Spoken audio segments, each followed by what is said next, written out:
Oh, we're live. We are live. Sorry, had to get the microphone adjusted the way it's supposed to be.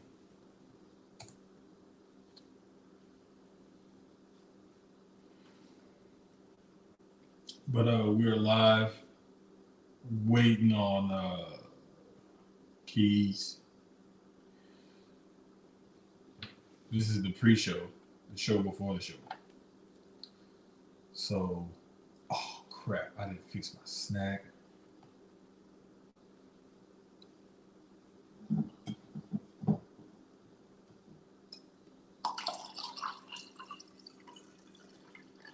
Get some drink, my water. We all good to go. We got some crazy stuff to talk about. It's gonna be real football heavy. Just simply because of what's been going on in not only the NFL but especially in NCAA football. It's been wild. So we got a lot to talk about. Got a lot to talk about.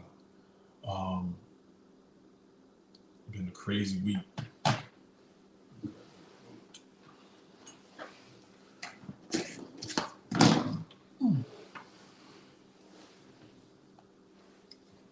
Loving this new TV I got.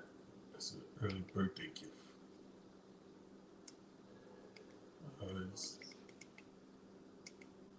pretty large, but it's one of them smart TVs. So I've been digging it. I've been digging it, playing around with it and seeing what it does and everything, and knowing that I already like know what a smart TV is and know what it does, but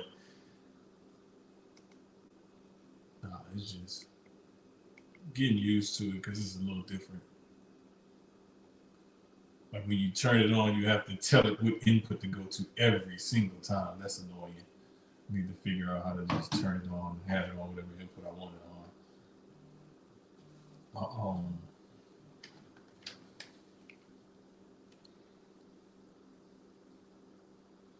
Somebody try to call me.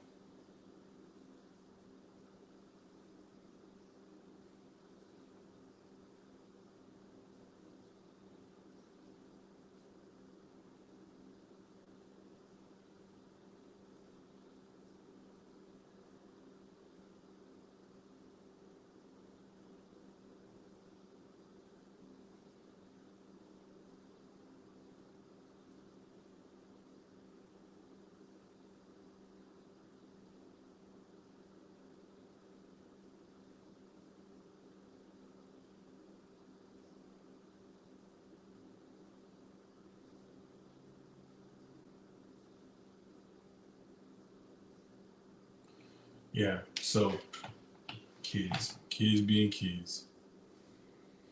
Whew. Well, I tell you, I say a prayer for parents and especially teenagers all the time. And there he is.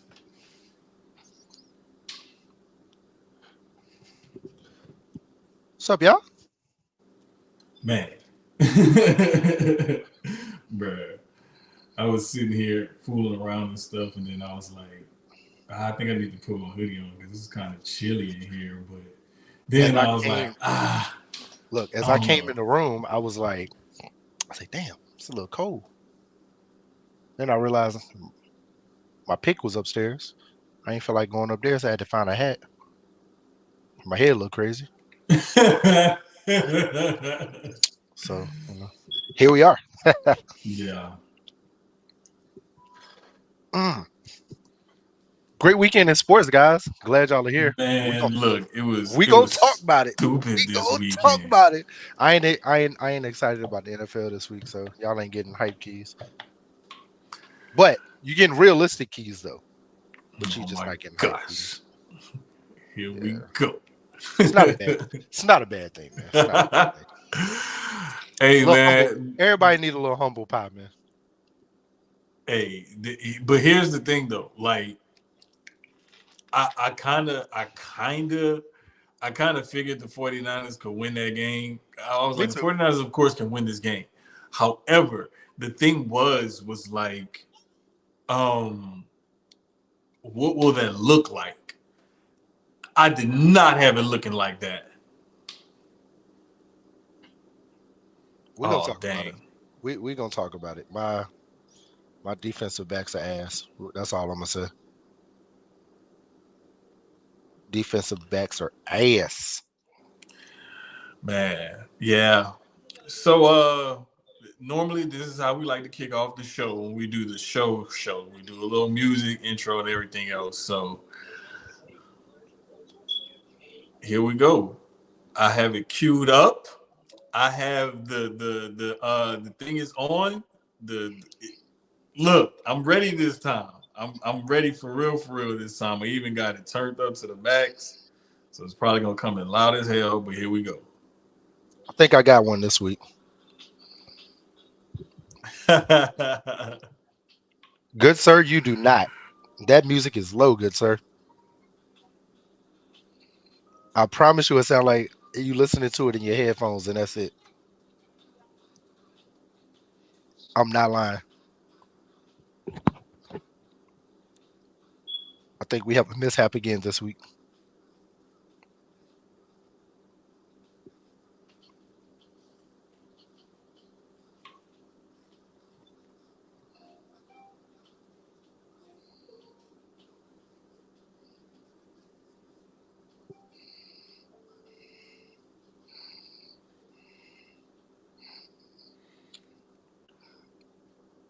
That's Soldier Slim featuring BG, not my dog.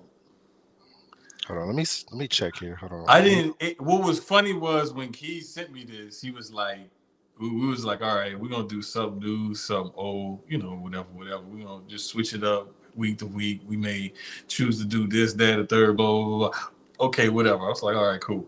He was like, I got one for you next week. I got one for you next week. I was like, all right, we're gonna see. We're gonna see. I said, let me see what he come up with. And then he sent that to me. I was like, hey, all right, bet. I mean, I gotta come up with a fire outro. Hey, because in my head, I was like, I said last week, I was like, I bet I gotta go New Orleans now. I'm not gonna go Houston. I was gonna go Houston because me and Jermaine talked about it. It was Pimp C's Mm-hmm. death day yesterday. Yeah. But then I was like, I should go Jay-Z because it was his birthday yesterday. Mm-hmm. But then I remembered, I was like, nope. I said I'm gonna go New Orleans. So I was like, Soldier Slim. But then I was like, what song? I don't want to just pick the normal songs that everybody know. I was like, I had to Yeah, go a little digging, listen to a couple. I was like, all right, him and BG. I like that one. man. You see, I went Virginia last time because I picked the Clips, That's what made me go New Orleans and or then he went Nolens. New Orleans on this one. So I was like, all right, bet. So I don't know. We're gonna see what we do for the outro though. But it's Keyz and Jermaine. You see the ads right there. We put them on the screen for y'all to make it easier for y'all to follow us, so we don't have to keep repeating it. Cause I got to keep telling you how to spell my name, or Key's got to tell you to make sure you put the Z on the end or whatever. Like, just look on the screen. Um, we here for episode 10, Sucio Sportz. Episode 10. We made it to double Episode digits. 10, baby. 10, baby. We made it to double 10. digits. Made it to double digits. Let me DDP it. Oh, DDP. dang. It's crazy. What up to Sloan and the fellas over at Backstage Brawl? He said Uriah should have put the game on mute. I think he watching the Knicks right now Yeah, the Knicks, when I came in downstairs, Milwaukee. the Milwaukee was up. Yes. Parlay already starting off good. Yes. What you had on the parlay? Oh man, I had Milwaukee. So I messed up, right? Not paying Oh attention to boy! the dates.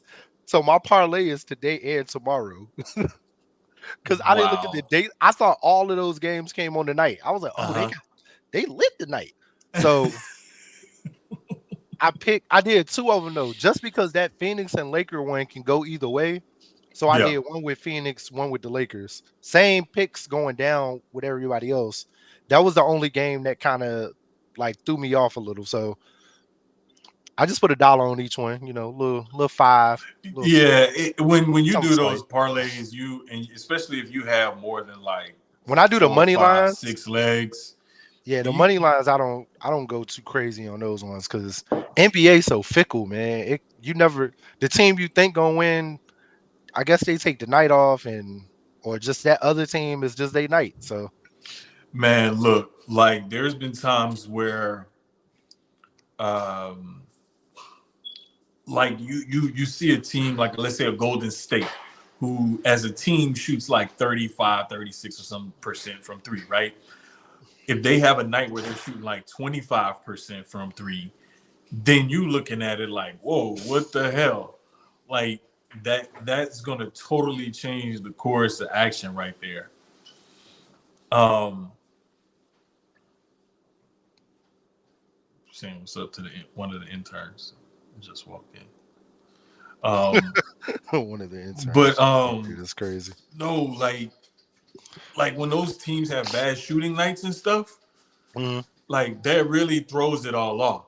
That really throws it off big time. And you don't get the same kind of production out of them when they're not hitting their shots. Or like Right. let's say with Philly, if Embiid gets in foul trouble, or let's say Joker gets in foul trouble, even worse for Denver. That's something that's even bigger. Um, Yep. you can have something like that, like totally turn the results of a game upside down. So you have to be mindful and careful. Like, okay, I gotta know, like, if I'm picking money lines on this parlay, like, just don't expect to get a big return on your results. At all. At all.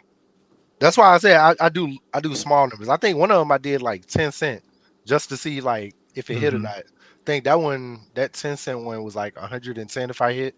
So Sloan said he don't watch enough basketball to bet, and he don't know how to bet it. to be honest, I don't with basketball as much. Even though I do watch a lot, I still don't bet off the stats.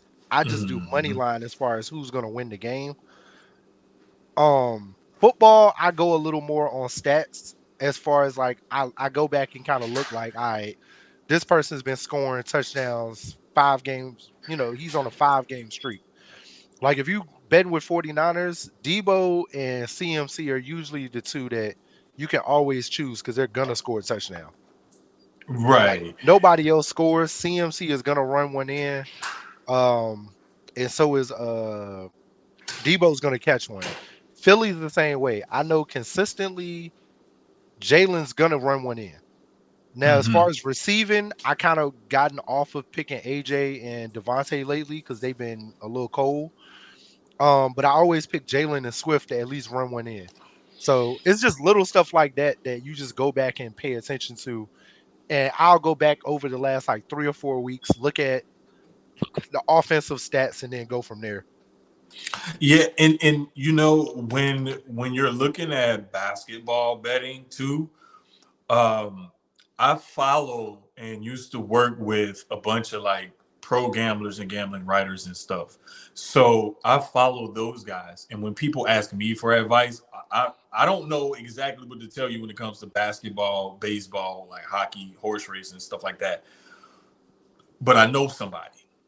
Football, I can kind of give you some pointers as to what I see and how I go about it. But again, the guys that I know that I'll point you in the direction of, they're pros. They do this for a living, or they write about it, or whatever. So listen and follow them. I'm just I get paid for my opinion. That's all I get paid. I get paid for my opinion. That's That's it. it. Like I don't have an opinion on gambling. Like I like to, I participate, and sometimes I'm good at it. Sometimes I'm not. But hey, I know who to follow and who to go to for that kind of advice. But speaking of the NBA, the in-season tournament has been going on, and We are down to the the Final final. Four. Well, about to be the final four. The last 2 games of the quarterfinals are tonight. Milwaukee and Knicks are playing now. Milwaukee's up, and then after that game, we get Lakers and Suns, which should be a very good game. The Lakers have been finally clicking lately. Mm-hmm. Phoenix has been a little up and down, which is surprising, to be honest. So it's going to be a good game. I think whoever wins that one, the Pelicans are going to give them a hell of a game. I've been watching the Pelicans. Hmm. They have been playing very well. Zion has been playing lights out. So, And they beat the Kings by 10. And the yeah. Kings have been balling out this year. Hmm. And what happened was I was talking about a buddy of was talking about this with a buddy of mine when it comes to the Pelicans. I said if all those young guys that they have in that court, if they put together, now that they got a solid vet like CJ there, if they can come together and stay healthy all at the same time and get that chemistry down, Hmm. that team could be amazing because they have guys with such good skill sets and they have good role players as well. You got some stars to build around and you got some quality role players as well. Like I want to say Trey Murphy, was it, that came off the bench with like 19 in the game last night. So and then you got guys like Herb Jones and Brandon Ingram and Zion Williamson have finally kind of figured something out between the two of them. And then you throw Valanciunas there in the middle as a big, and you just look at all this like that. I love watching that team play when they're all healthy and they can all like get on the court, contribute at the same time. So to see that next round game between whoever wins that Suns Lakers game and the Pelicans is going to be nice on that side of the bracket. On the other side, looks like we're going to get the Bucks and the Pacers. Now the Pacers end up beating the Celtics by 10 in the other quarterfinal on the east side of the bracket. I was I kind like of that. surprised, but not really. I like that. I like Yeah, that. I was kind Indiana's of been surprised, but not really.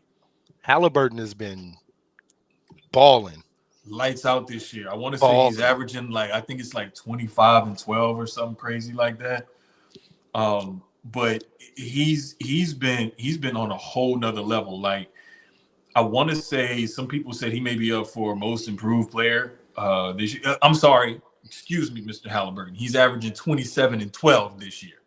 Mm. Um, but and 4 rebounds, and this is on 52% shooting, as a guard. So he's having one of those seasons this year that's just I mean, he's a tick below. He's at 88.1%. So he's right on the cusp of having a 50, 40, 90 season if he can just get that free throw percentage up a little bit.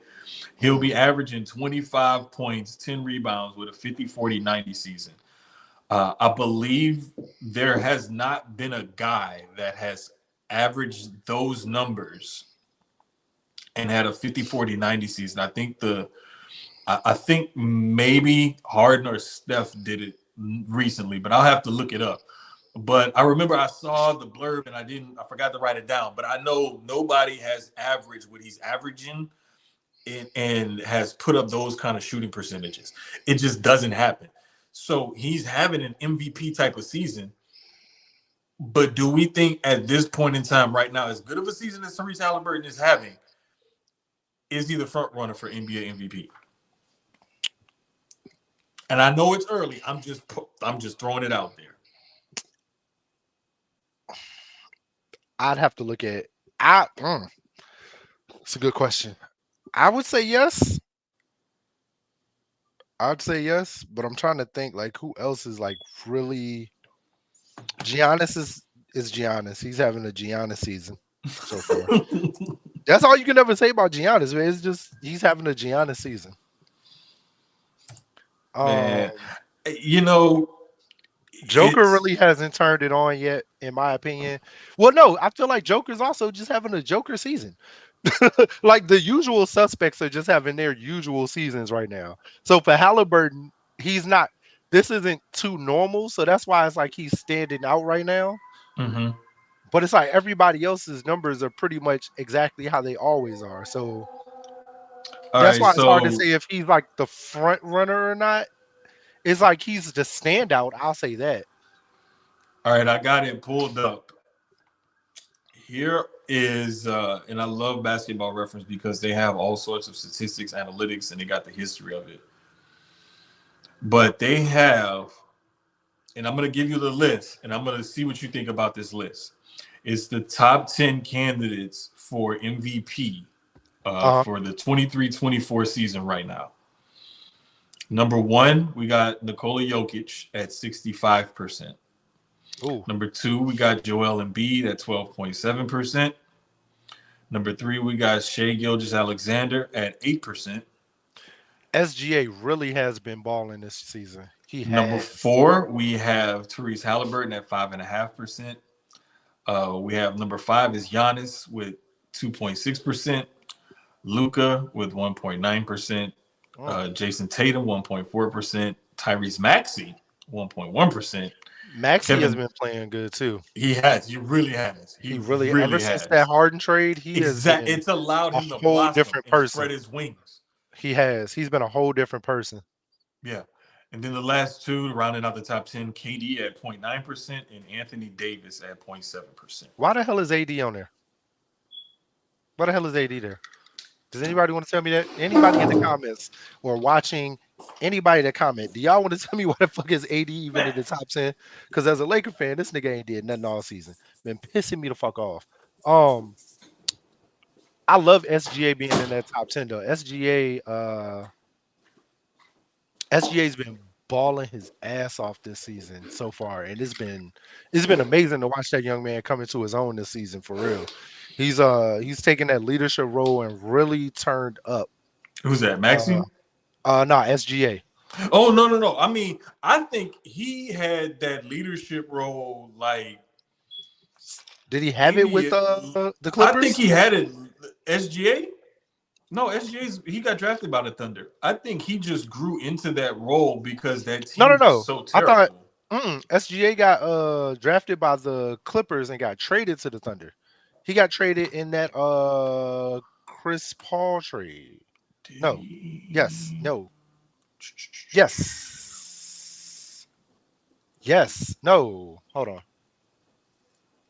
He got Um, drafted by the Clippers though. I just forgot. yeah, he did. He did. That was his rookie year. Mm-hmm. Yeah, And he then played all 82 games that year. He started and 73. then Yeah, he did. He sure did. You're right. You're that's what I right. thought. And then he was in You're the right. trade, whatever that trade was between the Clippers and it was the OKC. I think it was the Chris Paul trade. Yeah, I think you're right. I think you're right. Let me look it up real quick.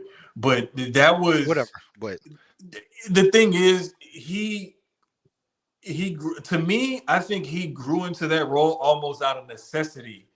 he had It's to. it's like being the tallest, the tallest kindergartner or something like that. Like you're still 6 or 5 or whatever the hell kindergartners are, but you're But like you're five bigger seven, than everybody else. right? So it's like he got that role simply because of He's better than there's everybody nobody else. else. Yeah, like, all There's right, y'all nobody ain't step up. else. Somebody got to step up. Cool, I got this. And it really allowed him to grow his game and to become the player he is now, the guy that we see now, putting up the type of numbers he is and being considered an MVP race and whatnot, simply because he was given the ball and it was like, hey, we got this really talented kid. Let's just see what we do. And we just give him the ball and let him go. And Hmm. it's worked out for him. And they've amassed like 3 million draft picks over the next 7 drafts or so, and Hey, they've already had like 60,000 over the last 4. So it's like they own the draft every year. bruh, they are like Chicago right now. The way the Bears have like a million draft picks. They are. Well, I mean, Philly's been the same way the last couple of years too. The way they've been making those trades and having so many in the first round. But that's the way the Clippers have been. They'll get a vet, keep them for a little while, trade them, get a bunch of draft picks for them, and it's like I'm like, they GM he's a genius. Man, the thing is you got him, you got Chet Holmgren, you've got They've turned those picks into some money. right. I Uh, mean, they've done a good job, and you still Good have free more agents have picks. came in. Right. You got Giddy. Finding Lou Dort, Giddy. That I guy. mean, hey man, we're not going. Well, we can talk about it. I feel like if the reports are true, right, and he was 19 and he didn't know because he met her in a club, these situations to me are always iffy, right? Because Mm-hmm. as as an adult, as a man, ain't nobody checking no ID. If I meet you in a club, I'm naturally assuming you should be Yeah. here. I'm 19. Right. You look like you pretty much about my age, and girls nowadays look younger than what they are, even when they in their 30s. And look, And it's hard. But if I it's meet you in the club, right. I am assuming that, you know, You're of age. yeah. And it sounds like the parents knew afterwards because the way they're not cooperating with the police That lets me know that they knew, something was up. When I saw that, I was like, nah, something up. you Something up. know. Something don't smell right, bro. Because you're not about to have a situation like this I'll say occur. we recording. And then I kept it cool for that reason. For that reason. KG, I that's you my saw you homeboy. saw the way I was wording with it, right? I was moving slow through the words to make sure I didn't just I Hey, was like, but you know, to I just put it appreciate it. Thank you. plainly, to just put it plainly, like it don't smell right. It ain't passing the smell test. Something going on. Anytime the parents don't want to cooperate, Something going on. yeah, like, Something but going again, on. but again, he was 19. He met her in the club. That Right. part alone, I'm like, and that partly might be why the Thunder didn't act on it because it was like, And that's so that thing right there, it's like tricky. That one's tricky. it is, and it's like if you think about it, if you not only if you meet this person in the club, party, environment, whatever it is, and you're thinking they're of age, especially if it's in an actual club. If you meet this person in an actual club or some sort of venue where you have to be of a certain age to get in, you're thinking that person is of age to get in.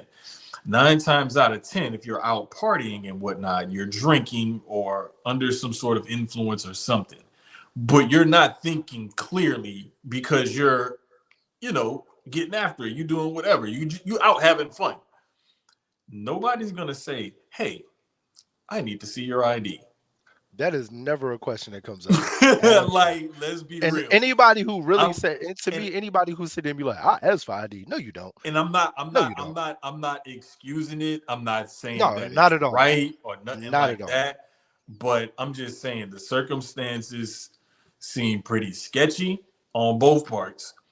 And the thing about the parents not cooperating is extremely sketchy. Right. That part alone is like, all right.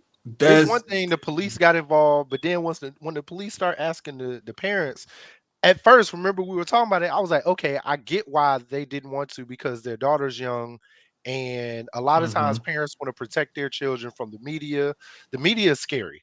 The mm-hmm. media can be very scary. They can be very I can't think of the word I'm looking for, but for a young like person to deal with all that, it can be a lot. So I can understand the parents' protection side. But then the more I thought about it, I was like, on the other side of things, they knew about it. They didn't care. They knew enough.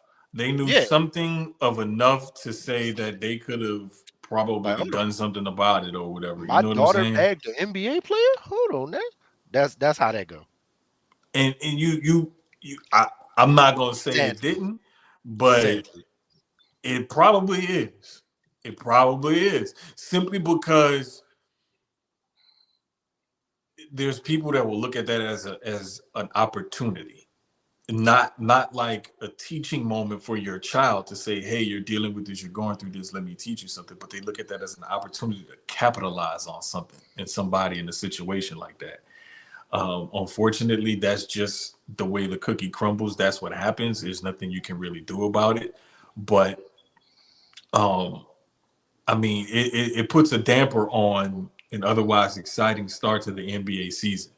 Yeah. And I've been excited about watching the NBA and watching college basketball this year, basically because of um, what was going on last year. And I got back into it and everything. I talked about this, I think, on the last episode, episode 8, maybe. Um, but I I just been paying more attention, been more focused on it and whatnot, trying to pay more attention to it. One of the craziest things that happened this weekend was all the upsets in college basketball. Yes, man, Duke has been on a weird losing streak to a lot of people. Well, hold Bro. on. Before we get into college, hold on. I have to touch on Ime and LeBron. Oh man, I can't thank you for not letting me forget that. Thank you for not letting me forget that. Ime and LeBron. When that audio came out, so the video was one thing, right? Because we were all, I know everybody was like, all right, what the hell did they say to each other to get Hey, ejected? bruh. I'm like, that shit busted. Because Ime was calm the entire time, bro. He was talking shit, but was calm. Even when he got ejected, he didn't Right. go off. He He was just chilling. stood there for a second and then walked off. Right. Bron walked off. Yeah. But then I'm sitting there like, all right, so what the fuck, what was said? That audio came out, and I'm like, okay. But even when he was saying this shit, he still it's like this nigga was. How do you He cuss a he nigga out so was calm like that? I know he I he do it. was he I was know how to like do it. he was Big like house. he was almost like the audio comes out, right? And you can hear stuff, but when the camera was focused on Ime, I'm like, wait a minute, what's going on? Is he moving? Is he saying something? Or is this what is this? He was just that calm that he almost looked still. Like he almost wasn't moving. Bro, And he was so calm with that shit. he was so relaxed. He was just Very like, man, yeah. relaxed. He was just like, man, y'all acting like some little bitches, man, for real. Like y'all niggas need just chill on out, Bruh. man. And he was just calm. And Bron just like, hey, man. Bron, they say the crazy thing was I didn't understand why Bron got the tech. I'm guessing it's because he walked up on the coach Yeah. because Bron really ain't say nothing crazy to him. Like it was really Ime. Bron was just like, hey man, just watch your mouth, man. You know, hey, don't be, don't use those words like that so loosely. Yeah. Da-da-da. Yeah. He Yeah. was chill too. So I didn't get why Bron got the tech, but I guess the ref was like because they were having a verbal back and forth, and I'm guessing he kind of told both of them, "A," and they kept going. It very, That's the only hey thing that I KG, could think of, it man. did, it did. It sounded very personal, and then when you go back, I think I retweeted it on my personal What's page. up, If I house? did, I gotta find it. Somebody had made like a highlight video of Braun dogging Ime from like his rookie year to when Ime's left. Wow. It's a highlight video of him dunking on him crossing him, and I'm like, oh, this makes sense now. This makes sense why he don't like that nigga. What he called him in the press conference? The player. Yeah, Yeah, the player. yeah. Me and the player had some words, and like, what the fuck is the player? I was like, oh, see, you really want to fight this man? But see, I don't think it was because somebody uploaded some highlights or something like that. I just think Ime called LeBron out for crying about calls and stuff. Yeah. And LeBron didn't like how Ime called him out. And so they just having words. They not even demonstrative. They not like racing Mm. towards each other. They nobody squared up. Nothing like that. Nothing crazy. They didn't get nose to nose or nothing. Exactly. Chest bumping and all. None of that. Like Two big grown men having they a was just very having a calm disagreement. conversation. They Very was just having a calm. disagreement. I mean, like we've had disagreements. Yeah, I mean, we don't scream at each other. Well, Yeah, like some of come us, on. some of us do. We'll get it. We gonna get into that too. We gonna get into that too, boy. Can't But wait till we get man, there. like I just looked and I was like, this is so stupid. This is why that we have these problems that we have is because you get these officials that come in and they want to interject themselves into the game. And you see it more often with like you used to see it more with baseball. And then basketball referees started, wanting to have personalities and stuff. And The then octagon was so smooth. hey, there's a story behind that. I'm not telling it today on this pod. That's an episode. That's another pod I for might another put money episode on. or something. I ain't gonna lie. I might put money on email with that one. Hey, you never Hey, know. brother. Ime cheated on not on Nia Long. My money is on that man. He crazy. He crazy. He crazy. Well, he might And not that be that crazy. Well, no, maybe he I'm crazy. at. I'm gonna He tell someone crazy. bring us back on Sucio. We'll have to talk about that one because that's a Sucio boys talk. But a lot of these famous women, they not we put them up here because we regular niggas. We put them up here, but them famous niggas bring them right back down here and be like, nah, them bitches just regular bitches with money. That box is trash. I'm telling you, bro. It's I got This this. is I have a Jennifer Lopez theory, and I oh also boy, have a what's her name that I love Holly so much? Berry. Halle Berry. Thank you. I You know where I already was going knew. with this. I I have a knew it. J Lo and a Halle Berry theory. That is no way y'all done went through this many men. Yet Hey, y'all crazy. And the box is trash. I'm gonna have to. Crazy box. That's trash. Hey, y'all won? Sucio boy talk though. Oh, Oh, they didn't win. darn.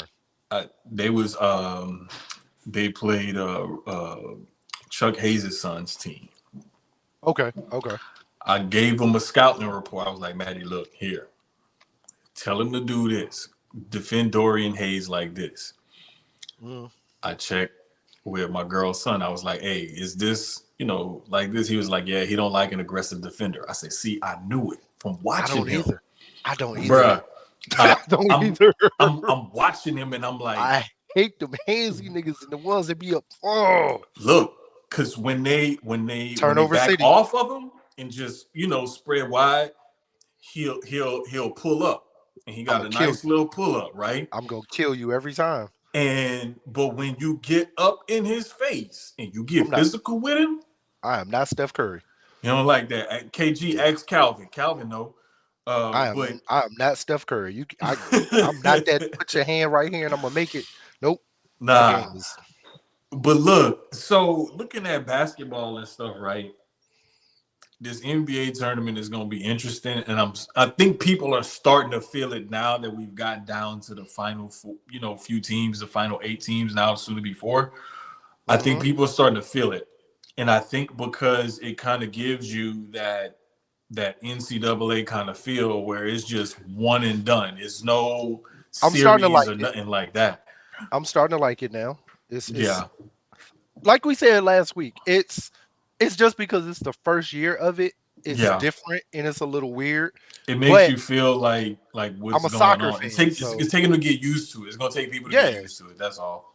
And I'm a soccer fan, and soccer has like 50. Depends on what league you in. They got 50. The Premier League got at least 5 different tournaments within the season. Hmm. Like you're playing, plus they might pull you for your international play. So it'd be like a bunch of stuff within stuff. So like I said, first year for it, I'm not against it. I've liked it so far. The games have been very competitive. I just think they got to figure out, other than the trophy and the money, add Hmm. something else to it. Like, let's say Indiana wins hypothetically, or even New Orleans. I'll use New Orleans because I feel like New Orleans might be, as far as like, might be a little bit of the lesser team of everybody, and the Knicks. But the Knicks are losing right now, so that I'm not gonna count them. But let's say Yeah, New Orleans it's wins. over. Milwaukee won 146, 122. So it'll be the Bucks and the Pacers at 4 o'clock on. I think it's tomorrow. No. I'm sorry. On Saturday, Thursday. Thursday, Thursday. 4. Huh. Semifinals are on Thursday. Championship is on Saturday. Okay.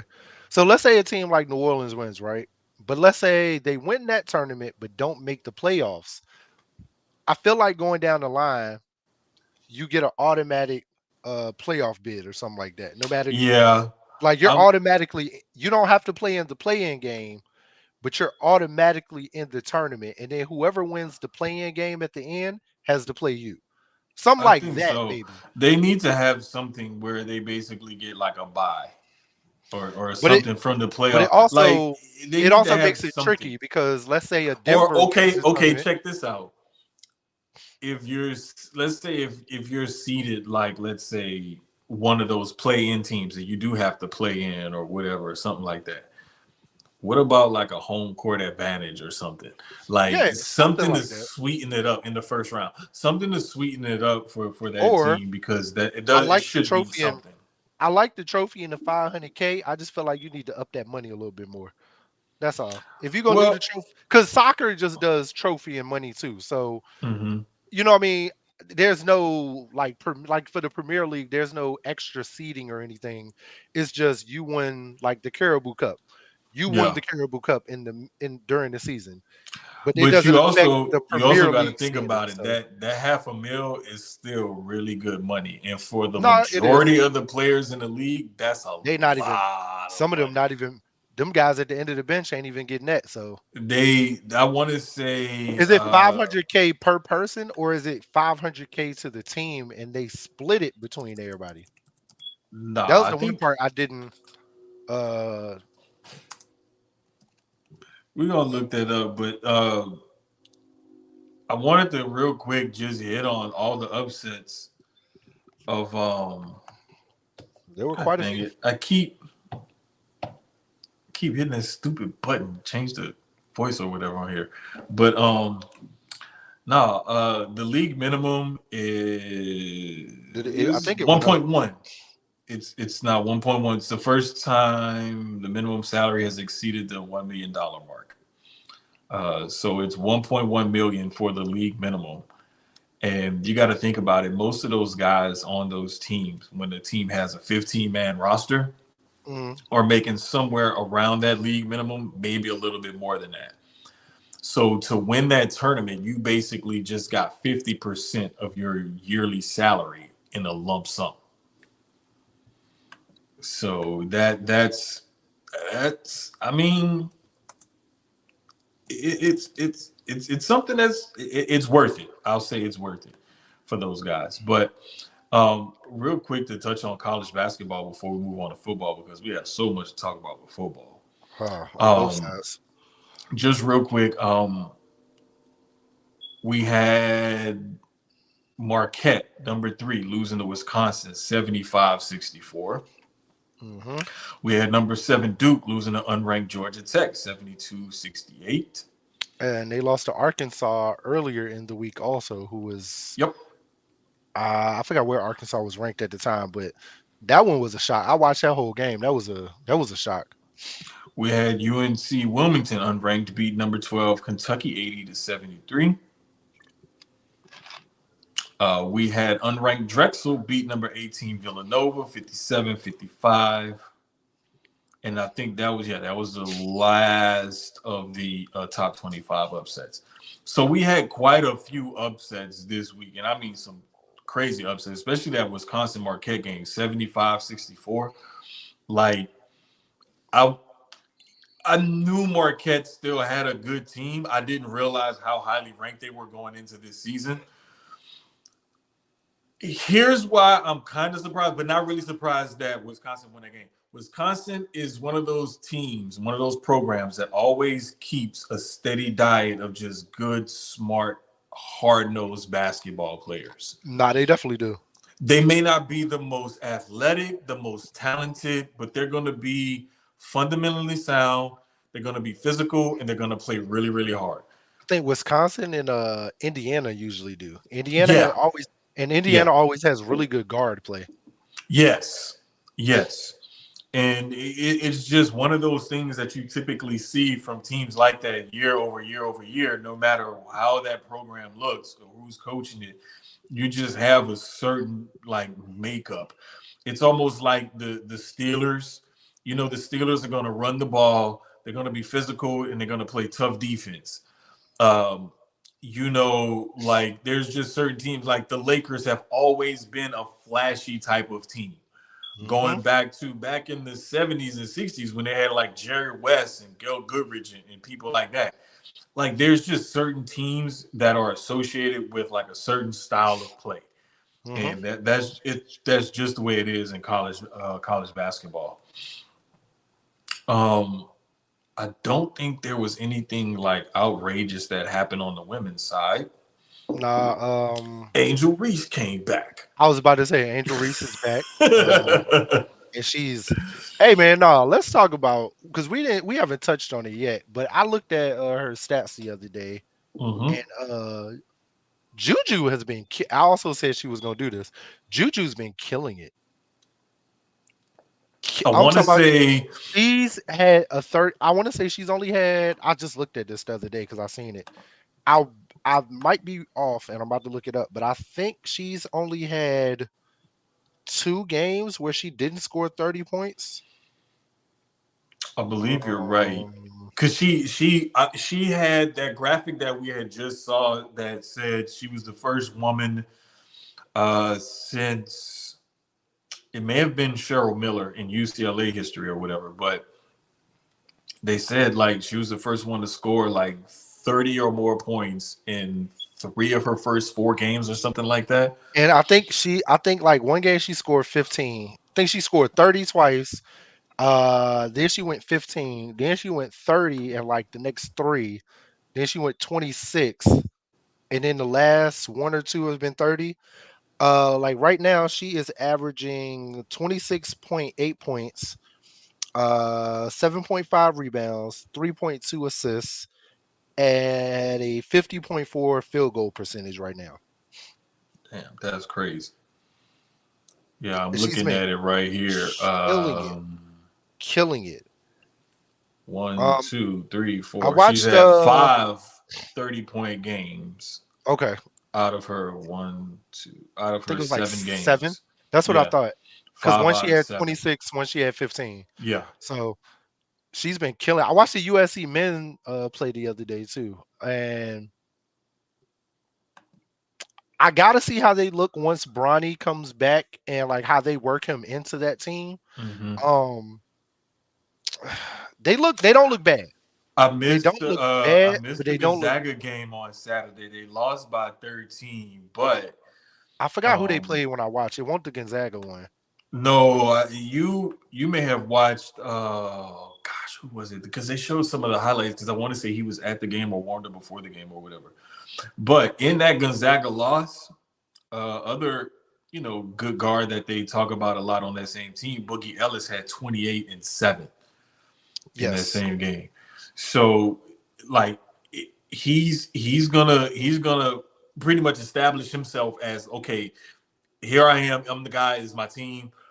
But when Bronny comes in, he's more of a like a perimeter defender, like 3-and-D kind of athletic kind of guy. Mm-hmm. But he can also help set up stuff and make plays. So I think that he'll take a lot of that playmaking stress off of Boogie Ellis and let him be more of the off guard, the shooter, the scorer, and then take on more of that playmaking role. That's going to be cool to see once those kids get together because the class, like you've been talking about it for like the longest. USC's men and women's team Yep. They have brought in some. crazy good freshmen that they Yeah, they brought in. they both brought in, and even not even the freshmen, even some of the portal, the ones that entered the portal once Bronny had committed, hmm like Dennis Robinson. Yeah, that's right. I forgot a lot of those players that they brought in were portal players. So, um, like I said, even on the women's side, there were so many good freshmen that came in this season. There's so many more coming in next season, just all hmm across women's basketball. Plus, you have the women that are graduating this year, going into the WNBA. I'm a firm advocate. I love women's basketball. I think the sport is growing immensely. I wish more people would watch so those ladies can get paid more because they really go out there and same as the men. They may not dunk, they may not give you what the men are giving you, but if you are into fundamental basketball with some flash in there, it's worth a watch. And you might get a dunk every once in a while. They're getting taller. hmm A lot of them are getting taller and more athletic.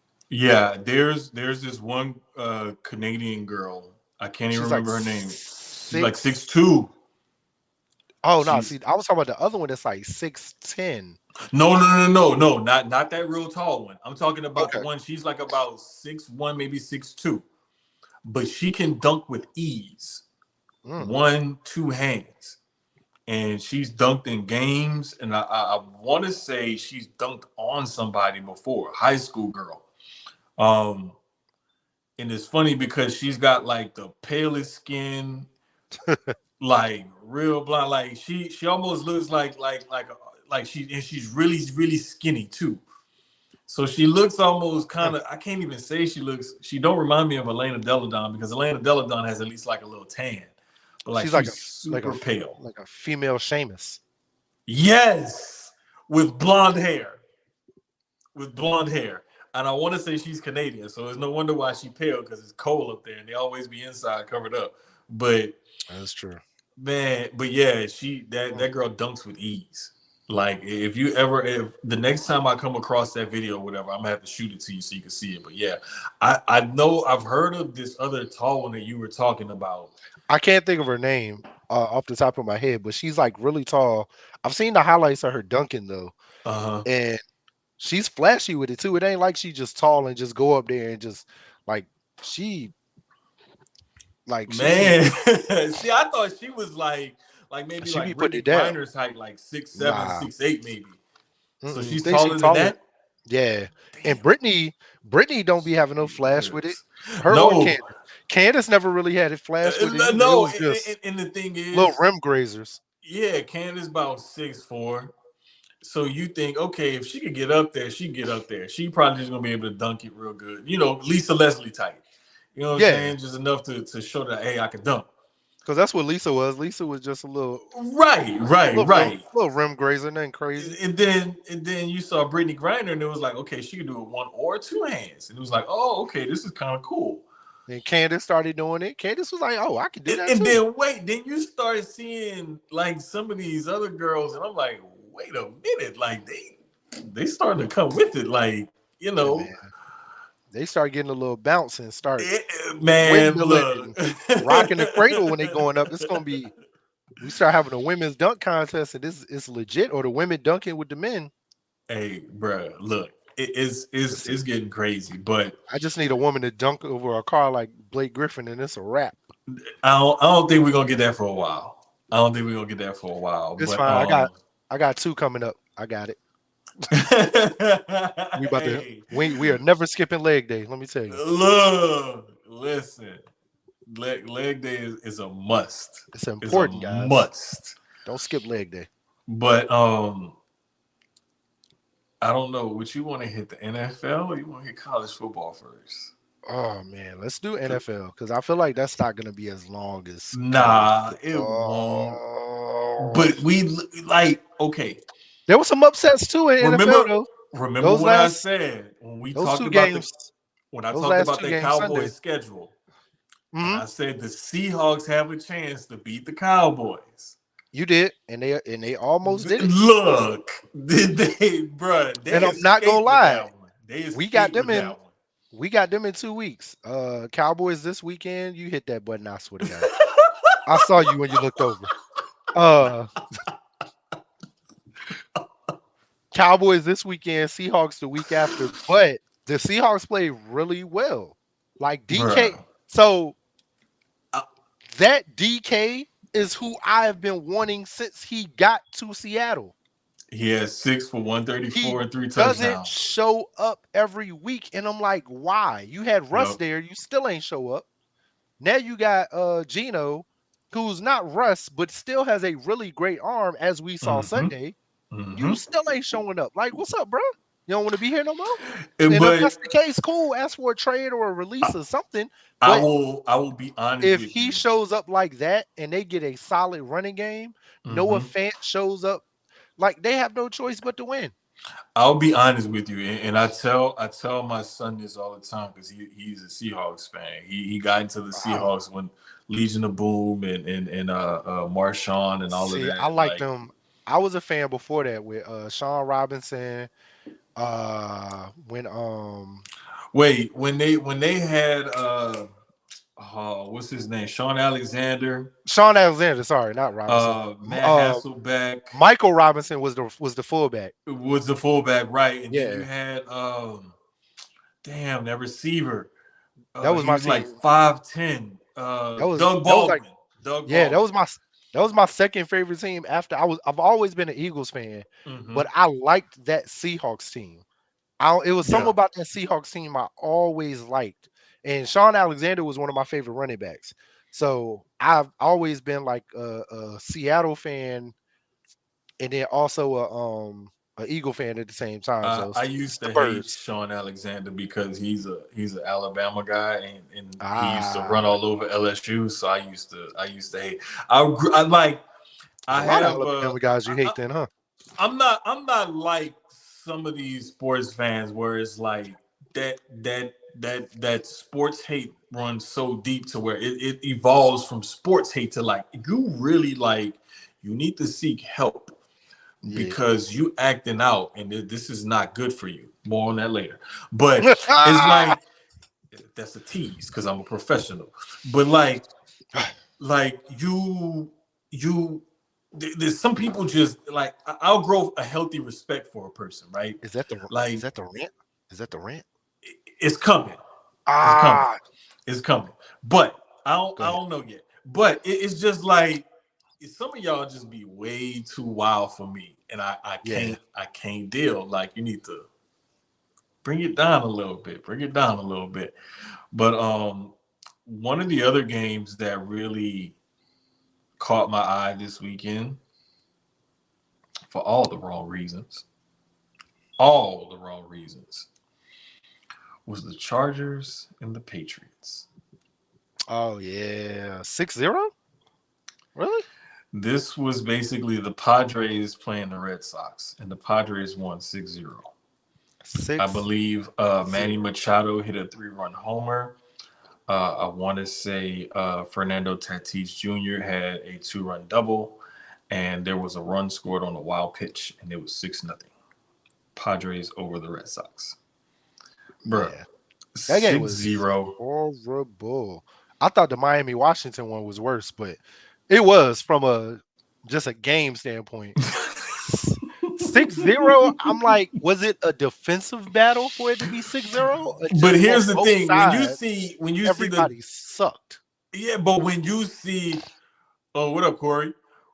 I think that's Corey. Who is that? Coffee and Kicks. I don't know, but hello to you too. But when you saw that Dolphins Commanders game, right? I don't You know why, saw but 60 points scored. I feel like that's Mimi, and I don't know why. I just have It this could like be Mimi. I'm not I think it whoever is. this is. Hello to Tell you, me it Coffee is. and Kicks. I think that is Mimi. Jay, that's Yeah, why it it made sense is. to me. That's See? right. It made sense.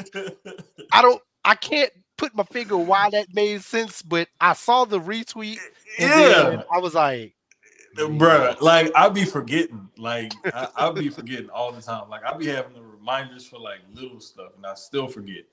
But like when you see that game, that Dolphins, at least you had 60 points scored. Right.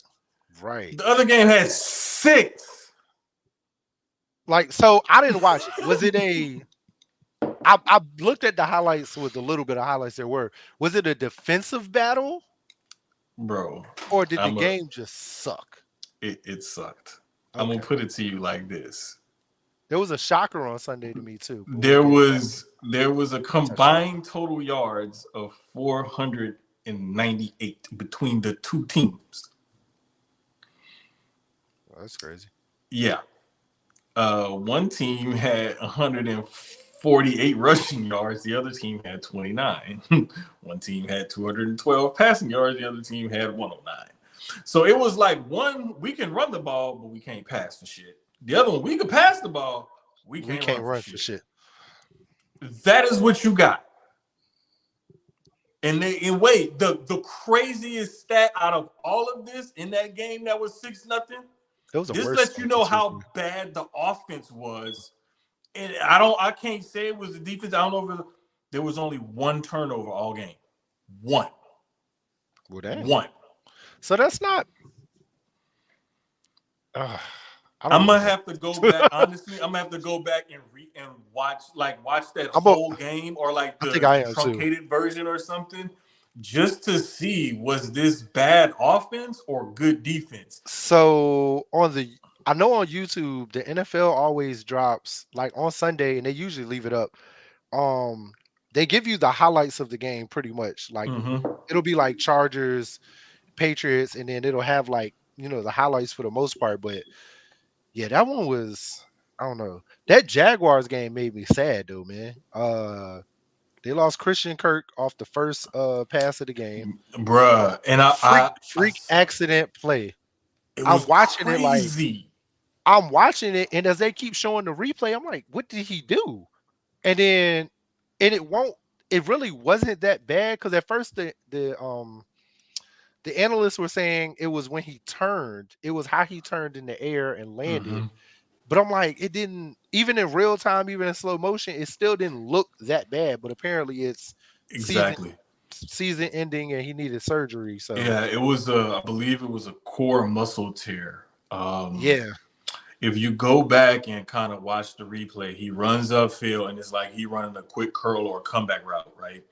And it almost looks like as he plants either to come back or when he plants to turn and run, he just killed over. Right yeah, it after was. he caught the ball or He went whatever, he up just, and he turned, and as he was yeah, turning, his he it was just, weird. It was like how yeah, he it landed with was, his legs, and it was they almost lost Trevor Lawrence for the season. It was a high ankle sprain.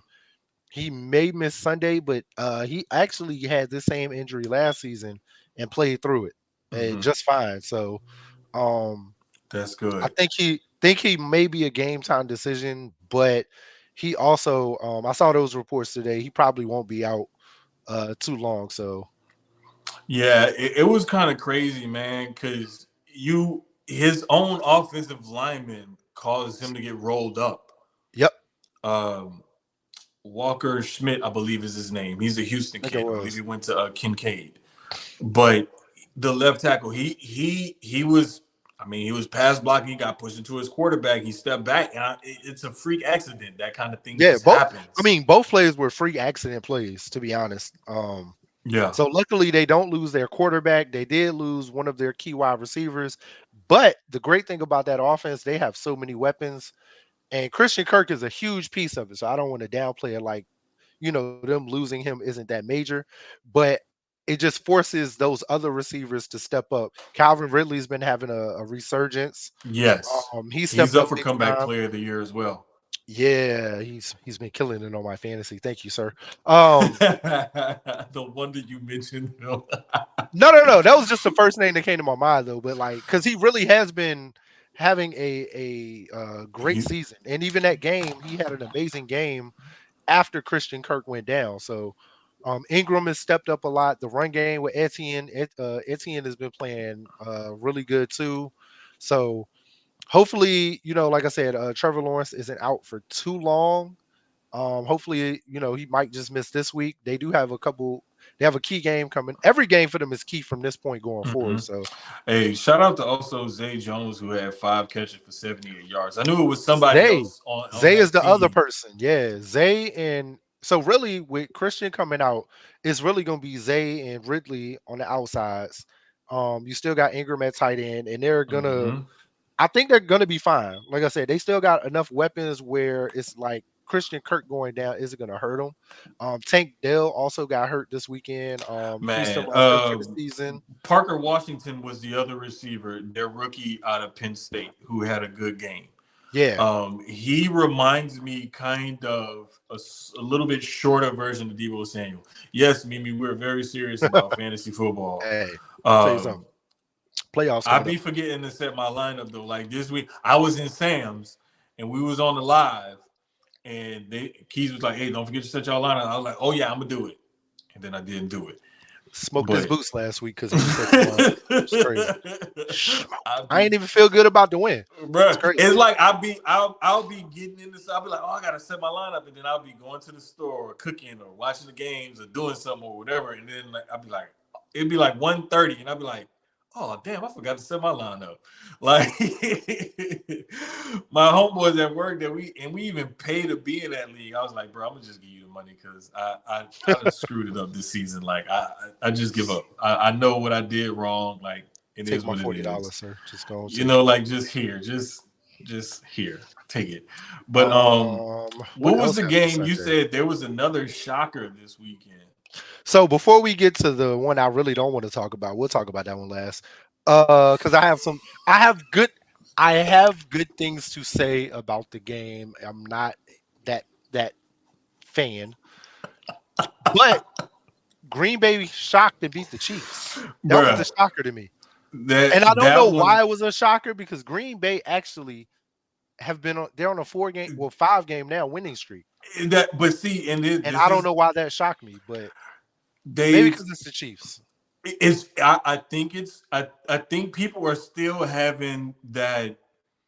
This is Andy Reid, this is Patrick Mahomes, these are the Chiefs, they're supposed to put up 30, 40 and be 3 of good. their losses this season, even though the Lions are a top team, but they lost to Mm-hmm. the Lions and nobody thought they would. The Raiders got Yep. them in Vegas, and now Caught they them have off guard. lost. Now they've lost to Green Bay in Green Bay, and it was a fourth one because Their I think their I forgot worst who the fourth one was. their worst no, they beat the Raiders. It I thought they was the lost to the Raiders. Broncos. The It was Broncos the with that Broncos. Sorry, 24-9. That game when it was just it was like the Broncos what the because that's when that everybody was started the like Broncos winning streak up until this weekend when they that just kind of lost. like I think it was out of that game or the game before that where the Broncos started their winning streak. But whatever game it was, when that game happened, that everybody was like, "Oh, wait a minute, Denver might actually have something." They're But they've beating who they're wasted the supposed to first beat. part of their season, so nobody Oh, thought that that game meant anything until I now. know, I know who the fourth loss was to. Philly. Philly. That's who it Yeah, was to. because remember, we talked about that when MVS dropped that touchdown pass. Yeah, where they should have beat us, to be completely honest. that Should that have won right the game. there was I mean, I'm not gonna point at him and say that's why they lost the game, No, but that but catch, wide open. My coach has always said, if your fingertips touch it, catch it. you're supposed to hang on to it. Because You're it was supposed two to weeks hang in a on row to where it. Philly it was that 2 weeks in a row where Philly should have lost. The Buffalo one that went into Hmm. overtime, it should have never went into overtime, Yep. and then the Chiefs one, and then again we'll get into what happened Sunday. But yeah, that Green Bay and Chiefs game was Green Bay has been stepping up. I think Jordan Love is finally becoming who Green Bay thought he was or knew he was on their side. I ain't gonna say thought. He's coming into what Green Bay knows he is. They just wanted everybody else to see it. His weapons are the weapons that he does have are getting healthy. Hey, They're just clicking. If Christian They're Watson clicking, can become more consistent for him as a target down the field, and I just love it because anywhere. they're young. They're young and they're Yes. growing together, Yes. and I love that. I need Christian Watson to be more consistent because Hmm. he'll have a game where it's like 6 catches, 98 yards, and a touchdown. And he's very consistent and reliable. And then he'll have a game where he gets 4 targets, but only gets 1 catch. 2 of them are miscommunication where he runs the wrong route, and then the other one he may drop. So it's like you get that up and down, that inconsistency from him where one game he looks like a wide receiver one, another game it looks like he must be the fifth receiver because there's no way in hell we let this guy play.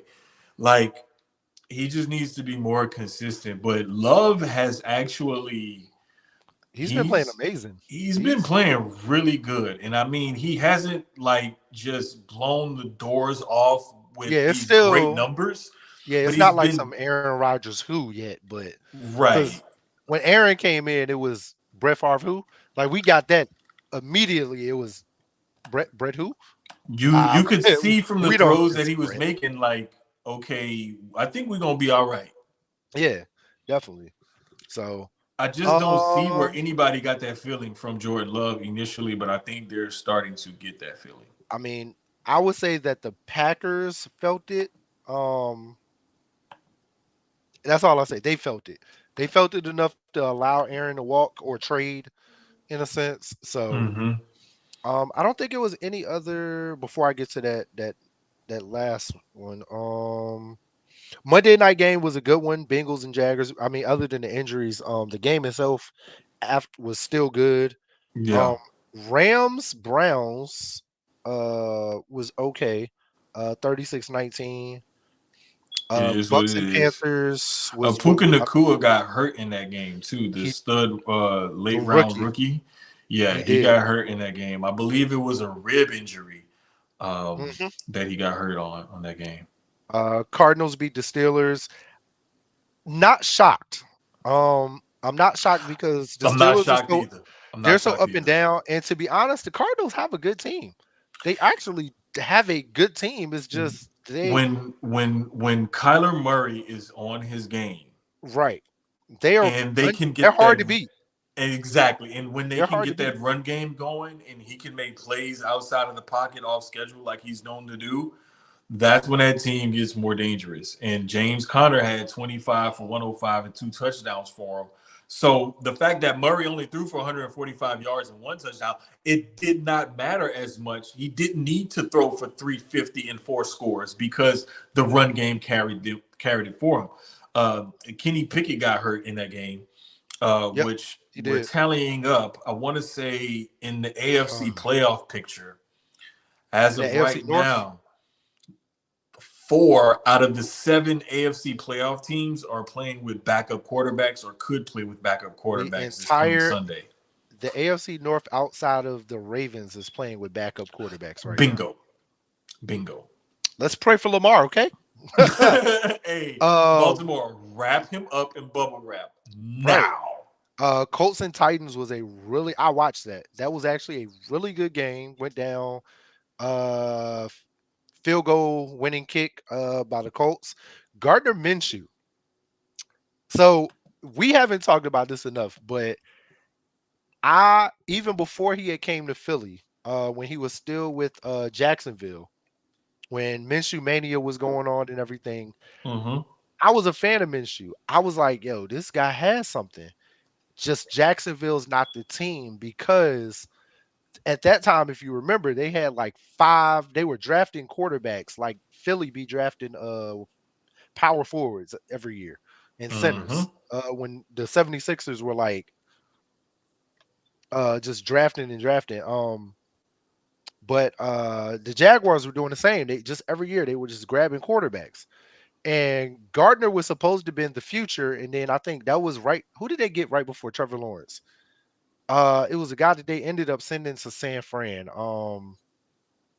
Because they got rid of him and Gardner back to back. I really can't think of his name, but I like Gardner Dan. And when he came to Philly, I said I like him as a backup.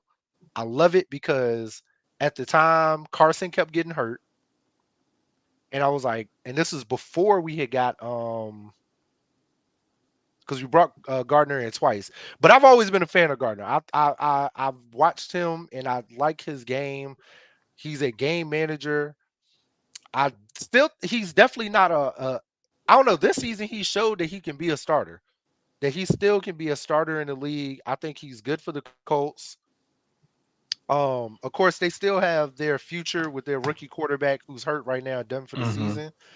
But I think Gardner's making it like, hey, this offseason gonna be interesting. He's Gardner Minshew is one of the perfect backups.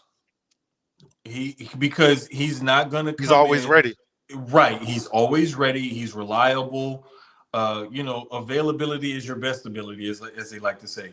Uh-huh. Um, And there's no drop off, in my opinion. Actually, exactly, if it exactly. really looked like the team got better. Like I'm not knocking Anthony Richardson. He's a Hmm. rookie. He played great himself. But I feel like the team looked better with Gardner Minshew at the helm than they did with Anthony Richardson. Yeah.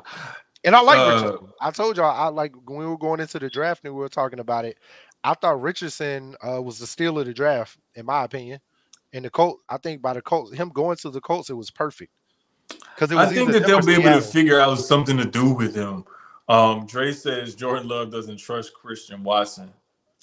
He also I says can he's understand that. restating his point about the Texans making the playoffs and CJ Stroud.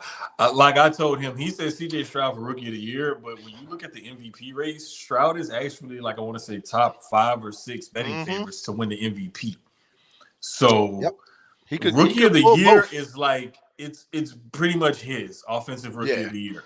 But with Puka going down now, exactly, that's gonna put him like right there and Tank his teammate Tank Dell, his and one of then his Tank favorite went down targets. also. So yeah, that's pretty Uh, much his at this point. it's Long as nothing crazy happens to him or just stats wise, he's pretty much got that one in the bag already yeah. at this point now. Mimi said, "Do we watch all the games? Kind of, sorta. You could say. We don't watch all of them, So but we know about all of them. I don't watch all of them. I watch the more key matchups that I feel are interesting to watch, Yeah. and then I just catch the YouTube highlights between Hmm. Sunday and Monday going. Or we usually record Tuesday and Wednesday, so like somewhere between Monday Sunday night and like Monday, like Monday. Monday, and then maybe if we record on Tuesday, Yeah. early Tuesday, then I'll catch like go back and watch like highlights and stuff and take my notes. Yeah. So Like I had an article I had it's wrote. a lot of sports to watch, Mimi. It's a lot of sports, man. Yeah, I So told my editor, I think it was like Sunday right after the Texans game. I was like, hey, I could write this. He was like, all right, bet. I was like, he was like, save that for this, do this. I was like, all right, cool. I was like, when you want the other one this week? Okay, cool. So I'm like, okay, I know when I have to write this, I know when I have to write this one. Like, so in between all of that, like, okay, take care of watching this, this, and this, or keep an eye on this, this, and this.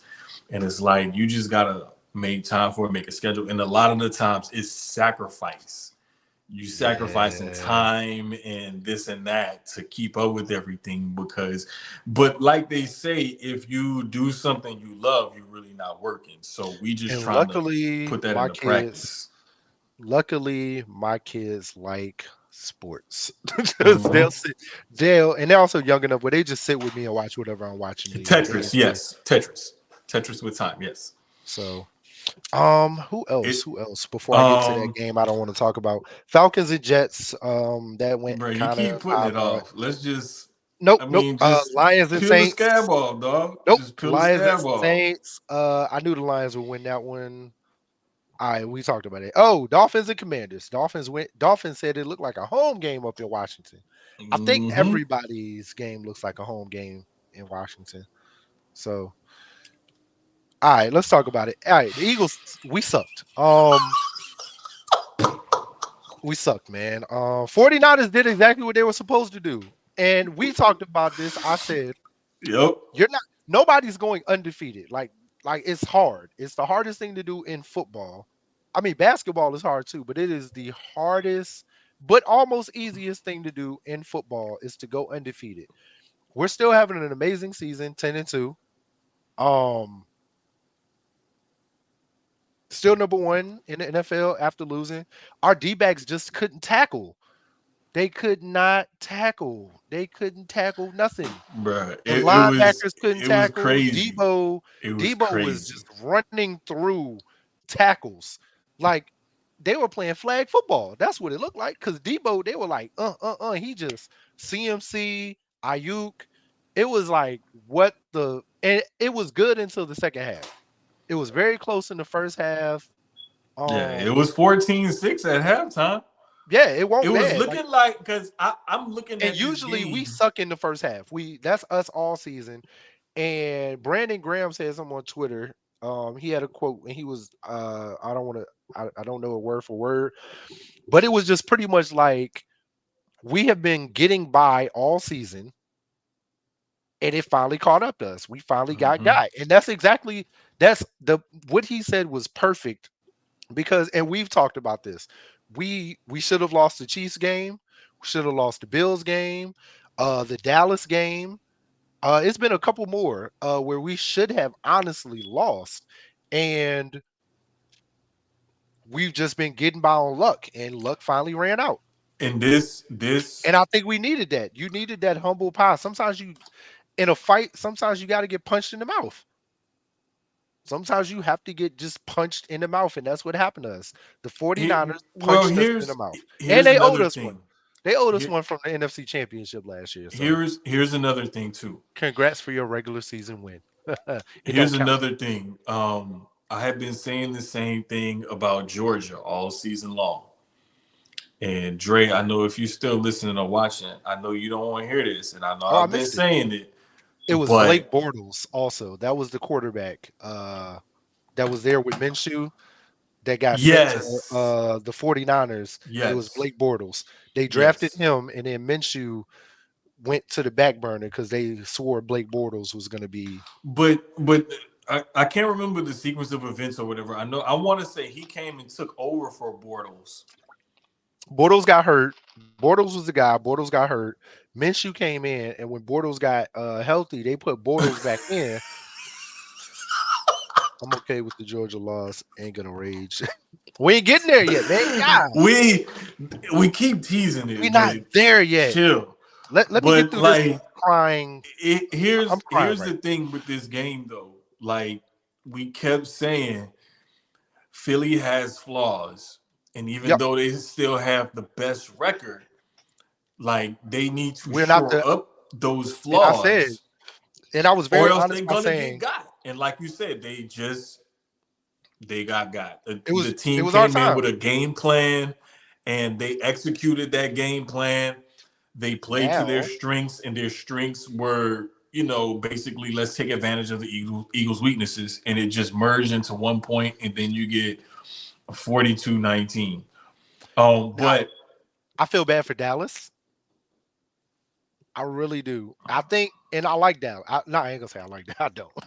Woo. But I feel bad for Dallas because coming off of the fact that they're the next team, coming off of the 49er game, with us getting Darius Leonard, it's I think we shored up that linebacker room a little bit more. I think the D backs, I think Darius Slay is definitely gonna get in those D backs face. Hopefully he does. I'm hoping Darius Slay does what he's supposed to do as a defensive captain, and he's like they're doing tackling drills all week. That's what but if I'm a coach on the defense, we are doing tackling drills all week. but the other thing too, and I know you say the Cowboys probably gonna catch it, and they're fired up, and they know what they need to They do. may They not. We know may they lose know two what in a they need row. to do. They know We what they could need lose. to do. We honestly could lose two in a row, and I'm not mad at that either Right. because you can't win. There are certain games you want to win, Mm-hmm. but you can't win every game. And as long as we either one stay number one going into the playoffs, or at least two, I'm fine because the playoffs is when it matters. That's when Yeah. that's when you don't have another week to play again. Well, the thing So is they're in a position right now where they're 3-0 in the division. The we could Cowboys lose have to a loss. Dallas, beat the Giants twice, and still be good. Exactly.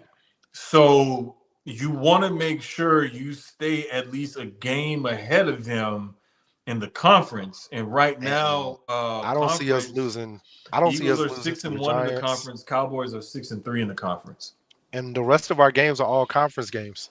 Right. So you Dallas, you have a Seattle. way to get a leg up on them. Who is it? Dallas, Seattle, the Giants twice, and The Cardinals. Cardinals. Yeah. That It's Cardinals one is a Cowboys, Seahawks, Giants, Cardinals, Giants. yeah, and we're definitely not losing to the Giants twice or at all. So Bro, the I ain't even Giants worried have about that. I've been so disappointed in that team because I'm not gonna lie, I kind of drank the Kool-Aid of them making the playoffs last year and seeing Saquon come back healthy, Danny Dimes has a I contract and thought everything. Danny Dimes was going to be a lot better. I Bro, I be and we thought he was the third man in. Thought he I was the wanna third man in, say brother. I want to say we were talking about this like in the offseason, thinking that the Giants, because we kept talking about, okay, it's between the Eagles and the Cowboys, but the Giants could blah blah blah.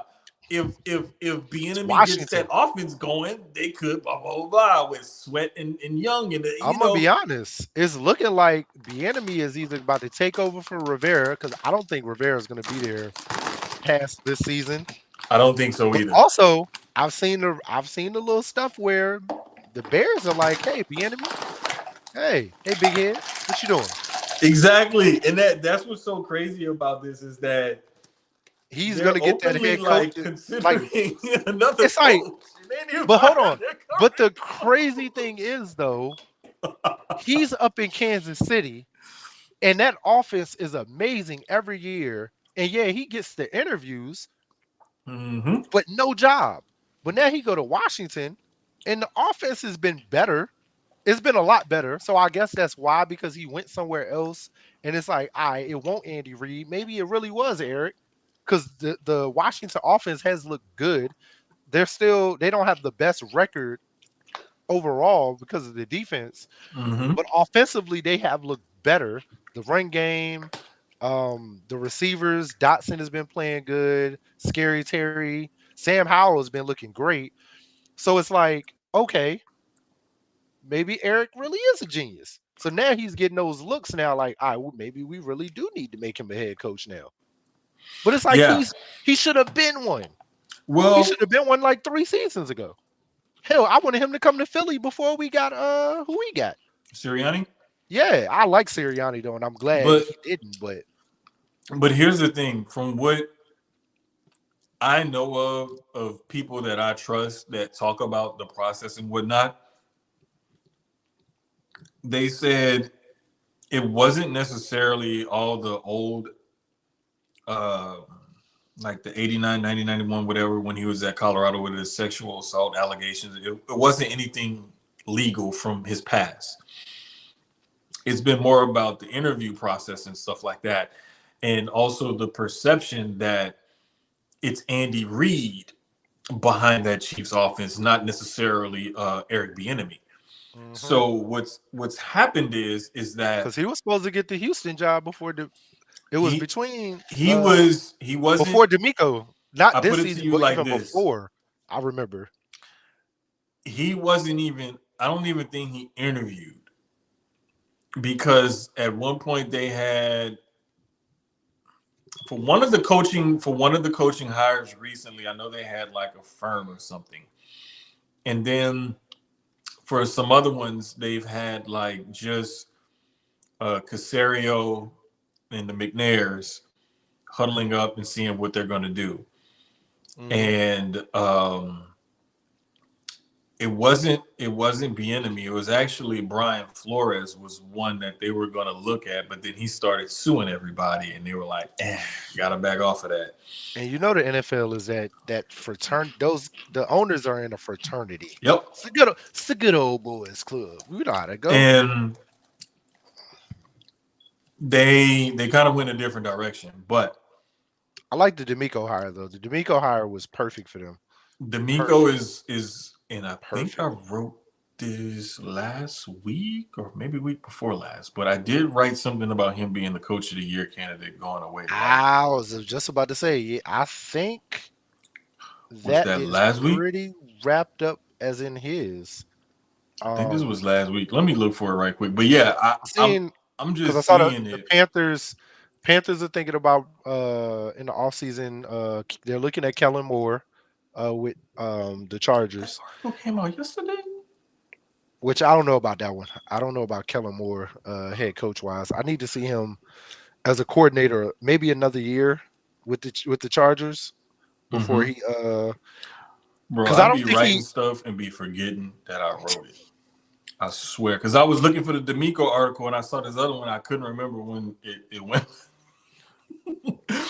But I wrote the D'Amico article about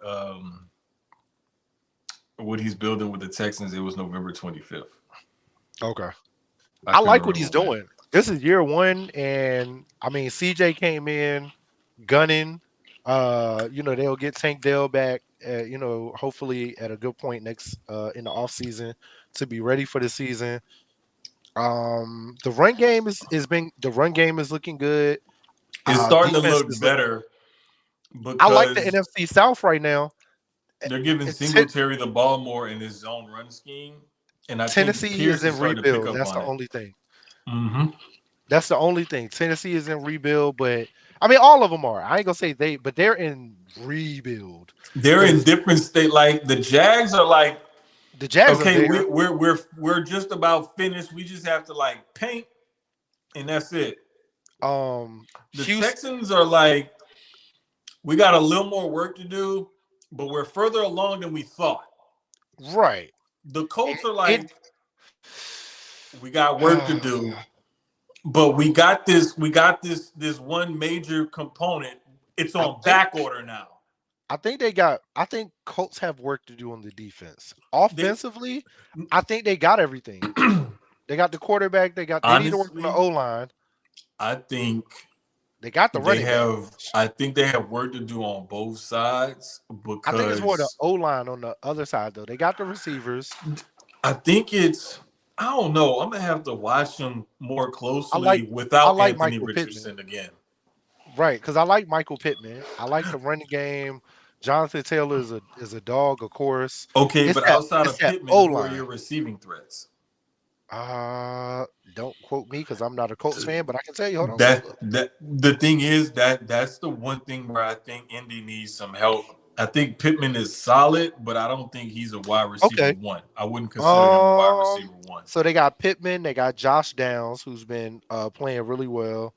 Alec Pierce has been playing pretty good, and then they got Isaiah McKenzie and Jawan Winfrey. I do think they need one more. They need to go out and either draft and I would say with that young Richardson, it's either you draft a really good young wide receiver with Mm-hmm. that first round, Mm-hmm. if you're not going to go O line or whatever, or you entice one of those vets to come with that money. You know who would look good there, but I would hate it for the Texans? Mike Evans. With the Colts. Yep. Oh, him with that young arm with Anthony Yep. Richardson.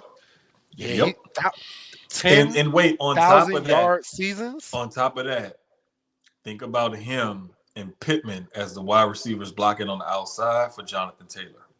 Yeah, You yeah. can't forget about that aspect of it because I think Mike Evans is definitely. I don't. I feel like I feel like if the money's right, which so far has been, I don't think he's leaving because he just signed a new one, right? Or is this his last year? I believe this is his last year and he's a free agent because there's been a lot of people here in Houston that want to see him in the Texans uniform next year. Him come home. He's from Galveston, went to Hmm. A&M. You Yep. know, all the connections and everything are there. As a matter Oh of yeah, fact, because he was there with Manziel. I remember. yeah, I he remember. got off the bus with the Bucks wearing a Houston Astros jersey when Yep. they came here to play. So, and I mean, good good dude from all accounts. People that I know that are close to like the I haven't A&M heard program and stuff like nothing. that. I've heard nothing bad about the young man. Yeah, people that I know around the league or whatever, like nobody says anything bad about the guy. He's a good dude.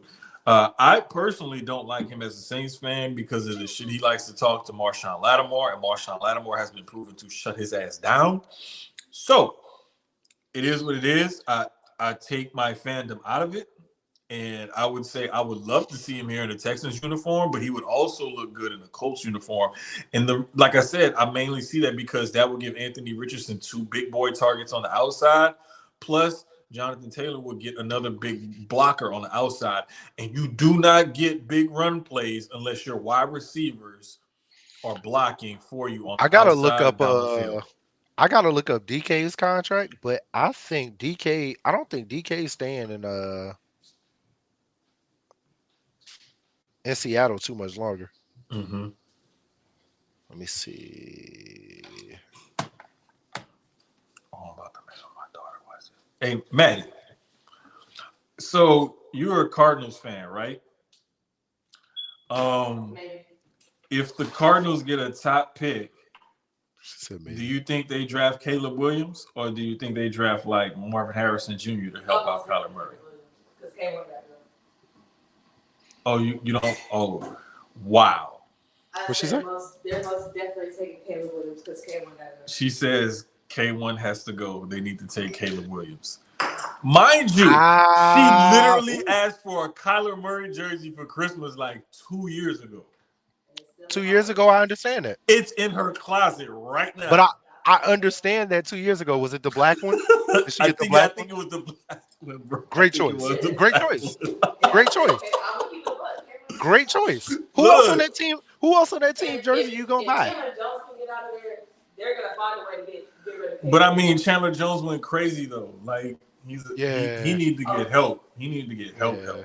Like Hey, he really had something tell wrong with him. he ain't if signed. they can get He rid of hasn't their signed head with coach Philly yet. and But their tell her GM thanks for at Zach the Ertz. same time, Hey, Keyz said he hasn't signed with Philly yet, but thank you for Zach Ertz. She said she just gonna make her tea and leave. She done. Not drinking her tea and leaving. She making her tea and leaving. It's crazy. So DK signed an extension last year. Didn't he July. sign like a 3-year extension? Yeah, 3 years, 72. So Okay, as long as DK that also, sounded familiar. I think DK also might be at that point where it's like, just give me the money. So sometimes you got to be that way, man. Sometimes But you I got to be mean, like, think about let it me get the though. money.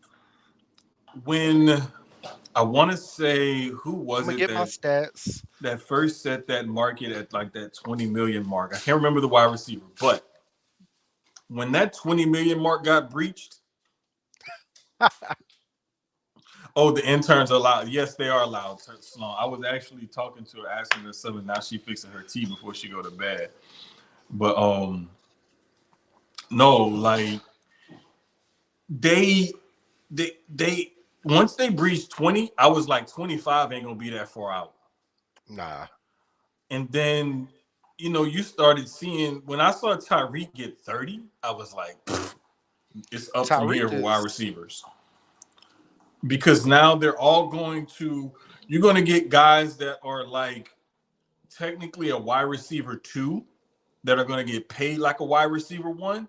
T. Higgins comes to mind because they look good and put up numbers when you have that other guy on the other side of you. But then when you are the guy, now you got to put up those numbers or better. Some guys can do it and some guys can't. I'm sorry, but I think I'm not going to say money wasted on a guy like a T. Higgins. I'm just going to say make sure you surround him with the kind of talent that can at least take some of the attention away from him. Is T. Higgins the number 3 or is he the number 2? Because sometimes he's the number 1. That's the good thing about that Bengals room is Jamar Chase isn't always the number 1. And he is clear the number 1, but he has his games where he's the number 3. There'll be some times where you'll see Tyler Boyd getting a lot of action. Boyd and T is supposed to be the number 2, and Boyd is supposed to be the number 3. But this is why I tell people don't look at like when you look at a play, the quarterback is going to go through his progressions. It just depends on who's 1, 2, and 3 or whatever in those progressions on that play, given that defense. For that particular play, yep. Right. Now, like, okay, I know what Jamar's route is on this play. I know if I just need something to happen, I can just throw it in his general direction. We can make something happen. That's cool. And then it depends on who's on him too, because if they're best, if you have like I can't think of if you got like Sauce Gardner, let's say he's playing the Jets and Jamar got Sauce Gardner on him, you can't throw. You're not going to be able to throw to Jamar every play. You're gonna get one or two where Jamar gonna get him and he's gonna get open to get the ball. But that game is probably gonna be Tyler Boyd's game or it's gonna be T. Higgins' game more than it's gonna be Jamar Chase's. And another thing too is like you go into that game planning, knowing that we're not probably gonna throw in this direction a whole lot. Now, one thing that I will say about some hard corners, to tell the receiver that though. Tell you that. It's hard to mainly. I'm gonna put it to y'all like this: it's mainly when a corner will travel, and I would talk about this all the time with my homeboy Stanford Route because he played the game, college, NFL. He does TV, radio, media, and coaches and stuff now and trains, but when he and I would always talk about corners and DBs, we would always we like the corners that can travel with the team's best receiver. It don't matter if he's on the left, on the right, in the slot, wherever that receiver goes. I prefer him the same way because that's the defense he grew up playing. A corner that can follow that receiver wherever they go. You got some guys like a Richard Sherman, who built a reputation off of being on just that one side. Darrelle Revis. But there are some guys who will travel. Sherman had the ability to do it. It was just the defense that he played in only called for him to play this side. Mm-hmm. We saw when after he had the knee injuries and stuff, and he had that resurgence when he went to San Francisco, and they were playing a lot of press man, follow the receiver around the field type of coverage. He had it. He could, and this was later in his career after injuries. He proved he could do it. So you see, like how these guys end up, and I think that I just prefer the corners who can travel. Sauce is a zone corner. Mm-hmm. Sometimes he travels, sometimes he doesn't. Derek Just how it Stingley, depends on who they're it playing. depends on the matchup. Yeah, Exactly. because he's always, and one thing I like about Sauce, Sauce is gonna take that number one receiver every time. Yeah. He wants that challenge, and I like that about him. But the thing is primarily they play more of a zone than they play a press man. Everybody was shitting on Derek Stingley Jr., thinking that the Texans made the wrong pick because they picked him at 3. The Jets picked Sauce at 4. Sauce went on to be an all-pro as a rookie. Stingley was hurt, didn't really do anything. After last this past round of games, just this past week, who do you think has more career interceptions? Stingley, He has 5. How many does Sauce have? I have no idea, but I know it ain't 5. 2. Huh. I kept telling people, be patient, let this kid get healthy. Number 1. A lot of people thought, actually, honestly, I saw a lot of people thought Sauce was the wrong pick. Wait, Was the wrong pick for the Jets, number especially where 2, they picked him at. Stingley needed to be used correctly. Hmm. Damn balloons, bro. What the hell? It's weird. It's like We got certain stuff I got do, and the, then there's balloons and all kind of shit just start popping up. I don't even know and how it's I only did you. that. It is only you. Yes, because we tried it last week, remember? Anyway, It's only you. It's crazy. StreamYard be tripping. But anyway, I said Stingley had to be used in the right kind of defense because he was used in that zone Tampa 2 scheme that Lovie Smith used to run last year, and it didn't really take good advantage of his skill set. Now that he's playing in a man press man type of defense with D'Amico Ryans, it takes better advantage of his skill set. Now he's running down the field, just following the receiver instead of playing an area of the field. So now, when he's healthy, of course, you can see his athleticism on display in some of the interceptions that he's made. Hmm. Because the one that he made, it was a post deep down the field. He kind of got beaten on the route and was kind of relying on his help over the top and just ended up trailing the play using his recovery speed. And I mean, just jumped up and just snatched the ball out of the air. The receiver had no shot whatsoever because he ended up catching up and then undercutting the route to snatch the ball out of the air. On the one of the ones last, the one last week, it should have been a holding or pass interference on Jalen Petrie, but he was able to plant and turn last minute and reposition himself to make sure he made the interception. I mean, you're seeing his playmaking ability and athleticism on display, and the reason why when they look at, okay, this is the type of defense that we want to play. Here's the player profile for this position. He fits everything perfectly. This is why we're going to draft this guy over this guy. But I don't think that people see that kind of stuff when it comes to team building and player development. And this happens on every level, on every sport. Hmm. You have to be patient because good team building happens when you pick guys who fit certain things that you want to do as a team in whatever Yep. sport you're in. And if you know Especially with any basketball, uh, basketball is huge. because a lot of times on draft night, everybody's like, "Who is this? Who is that person? Why did you draft him?"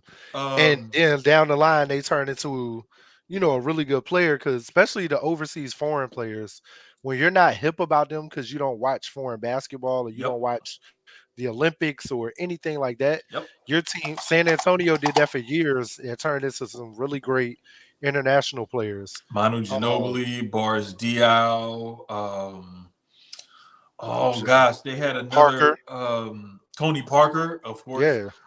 There was another like Tony big. Kukoc was one of them. Remember, everybody was like Tony, but Tony, people don't remember. Tony was killing it. He was Tony an was Jordan. MVP. He was an Tony was MVP in the Jordan Spanish league, I overseas. think. Yeah, he was Jordan overseas. So It was either the Spanish league or the Italian league or one of those top leagues in Europe. He was an MVP. But in football, for example, like let's say with an offensive line, if you have more of a power run scheme, you're going to draft guys who can block that type of scheme, guys who are more physical, who are stronger, bigger, whatever. If you have more of, let's say, a zone blocking scheme, you're going to draft guys who are slimmer, smaller, quicker, maybe not as strong. So if you like a more of a ball control type of pass game, you may draft and build around bigger, physical, more receivers. If you like more deep or crossing routes or quick things, you may draft smaller, quicker guys. Yep. It just depends on how you want to run your offense as to how you're going to draft and fill these positions. Yep. But I just love where the league is now, because you see a little bit of everything on certain teams. Like a perfect example, I don't mean to beat a dead horse or keep going over it, but that Eagles 49ers game, both of those teams have elements of power run game, zone blocking, finesse, spread. Yep. All depends on who RPO. Like with us, it depends on what running back is in. Because if Gainwell's in, it's more of a finesse run game compared to if Swift's in. Swift's a power running back. And I love Jalen. If Jalen's gonna run the ball, Jalen's a power. He could turn into a power back. Exactly. And I love Gainwell because I want to say Gainwell was the other guy that was at Memphis with Tony Pollard, who plays for the Cowboys. I believe he was. Both of those guys were like running backs / wide receivers at Memphis. And they come into the league and they're good at both, running and catching the ball out of the backfield for their respective teams. So I love where the league is at. I love where it's going. I love the fact that the intern is mixing up her tea and she has on her headphones, so she really don't know how she mixing up her tea. I thought we were in Get Out for a second. I was like, hold on, am I about to go into a trance? All I heard was the clinking. I was like, oh man, damn. They done came and got me. Shit. Oh, she said now she hears, oh my bad. Thought we were in Get Out for a second. I swear, bro. I'm gonna give them a shout out right quick because their pharmacology class got like over $2,000 worth of grants, whereas every other class only got about 500 or so. So I hope my bag of brown sugar that I contributed to whatever experiment that they're doing helped. Since he can't say nothing back, I'm about to get Dre ass real quick. Oh, she said they're making cookie mix. How do you make cookies in a pharmacology class? Because it's taken because of like measuring, converting, and all of that. Oh, okay. I'll allow it. So before I say something, look at Dre's comment. What did Dre say? That's why he laughing, because he know what I'm about to say. Look at this comment. So trust. Thank you for the explanation, intern. I get to bring the legs home. Okay, bake the cookies, bring them home. Appreciate it. Send 2 of them to Virginia. Keyz says send 2 to Virginia. He got posted. She said, "Did you have posted?" Sure do. Hey. If I didn't, I'll have it that day. So as he said, that teacup made me think I was going to the sunken place. Like you ain't already there, brother. Bro. You've been there, I know brother. Where you live. You're there. You're there. You're there. You're never escaping. Okay? You like what's old boy when they were at the little tea party outside? I'll be honest, I don't know because I ain't never watched it. Oh, I ain't watched that movie in so long. You've been there. It don't matter. You've been there. You ain't coming out of it. Uh, you're a slave. No, I'm not gonna say that. Never mind. You're in. Hey, No, I can't say that either. You're nope. trapped. You're trapped. You're trapped. That's it. You're trapped. What did KG say earlier? I'm looking for the comment right now. I'm scrolling back. You're trapped. Don't say it. We recording. Can't say that word. Especially where you live at. Man. Hey. Anyway, Hey. like And we if were you're saying, and if your lovely wife is watching, it's all jokes. yeah, it's just It's all jokes. jokes. I It's promise just you. jokes. Promise. We love you. It's all jokes. Scouts honor. We got you. I promise. See how But you do the blows again? Was it the bruh, peace I sign? don't know. Did the peace sign do it? Because that's what you just. Hey, It was the peace. the Okay, peace we sign figured does one of them out. balloons. Hold up, We figured one out. let's see this one do again. There you go. Hey. See, we starting to get it now. And why I can't do it? This is crazy. Peace sign, no Bruh, balloons. All right, that's cool. let's go ahead and deal with the elephant in the room because we've been Ah, holding back that college. monster for a long time. That's what I told her. College football, boy. Hey, yo! College football is crazy. College football is crazy. Uh, so you want to get into Sat? Let's go Saturday first. Yep. Well, Friday. Friday we got. Army plays Navy at 2:00 on Saturday. Oh yeah. Well, no, I was talking about this past Saturday. Oh, But I was like, I forgot about Friday. Washington, Oregon played. bruh, Uh, really good game. Um, bruh, fuck all that. I'm going straight to the meat on the bone. all right, we're just gonna get into Let's just no, no, peel no. the Hold scab on. off. Georgia and Alabama first because that set it all. That's what set all of this off. Texas winning was fine. We knew Texas was gonna win. Mm-hmm. But Georgia, Alabama is actually what set Sunday off because no, Mm-hmm. I said it last week, but a lot of people did not think Alabama was going to go into Georgia and did do what they did. It was a great game though. I watched from beginning to end. It was a great game. Um, I just think Alabama wanted it more, and they showed it. They showed it, and they set off a nuclear bomb. Yes, it was them. They set off a nuclear bomb that, and also Florida State. Mm-hmm. Florida State and Louisville was a great defensive game. I'm gonna say that first. But see, here's the thing. Florida State defense is some dogs. I'm talking They about, and are. And Louisville defense wasn't bad either. Don't get me wrong. I don't know if it was because of who was playing quarterback, because I don't want to take anything away from what they did also on defense. mm-hmm. But I feel like different quarterback, different game. Yep. The fact that the Florida State quarterback only had 55 yards entire game. Talk about it.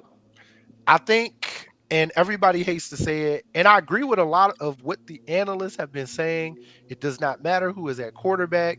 That team went undefeated, 13-0 the entire season. They deserve to be in that four team playoff. And the more I thought about it, my stance from Sunday changed, and I kind of agree. Hey. They earned it.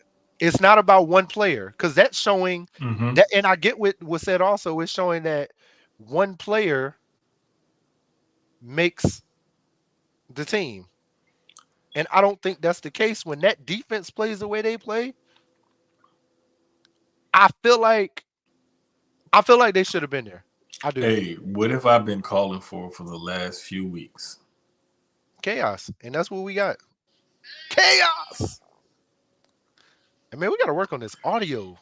Oh It is a delay, I can tell, because like, man, no, it's low.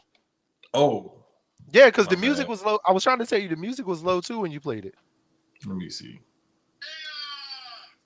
I heard. Well, I'm sure they can hear it, but yeah, that. Oh man, I do think Florida State should have got in. It's a travesty that a 13-0 team is being is having to go play a different bowl game and not play to go to the national championship just Mm-hmm. because of their quarterback getting hurt.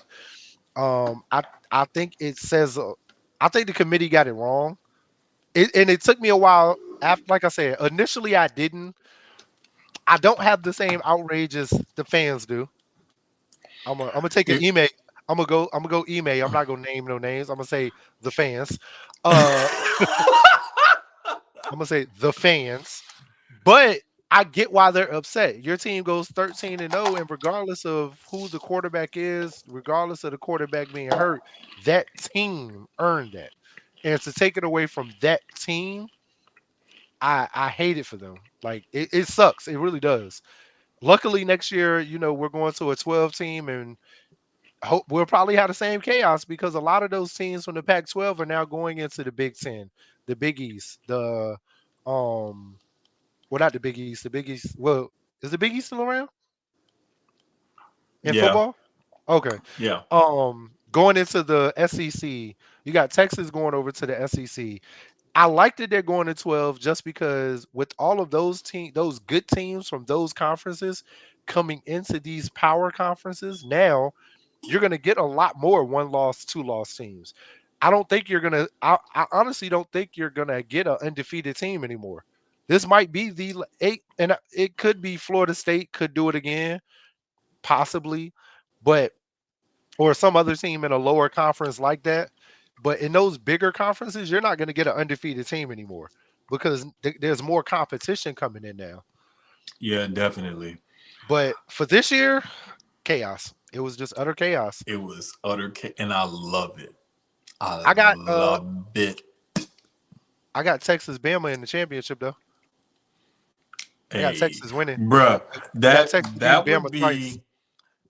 be here the reason why I'm not going to disagree with you here, and normally like because I've been on I Georgia love should be Washington. number one. I think Yeah. Michigan was the best team in the country all year. I've been saying that for a while. I said Georgia is gonna fuck around and lose a game because they Washington was clearly the third best out of all of them. exactly And Washington Florida is. State was the fourth best.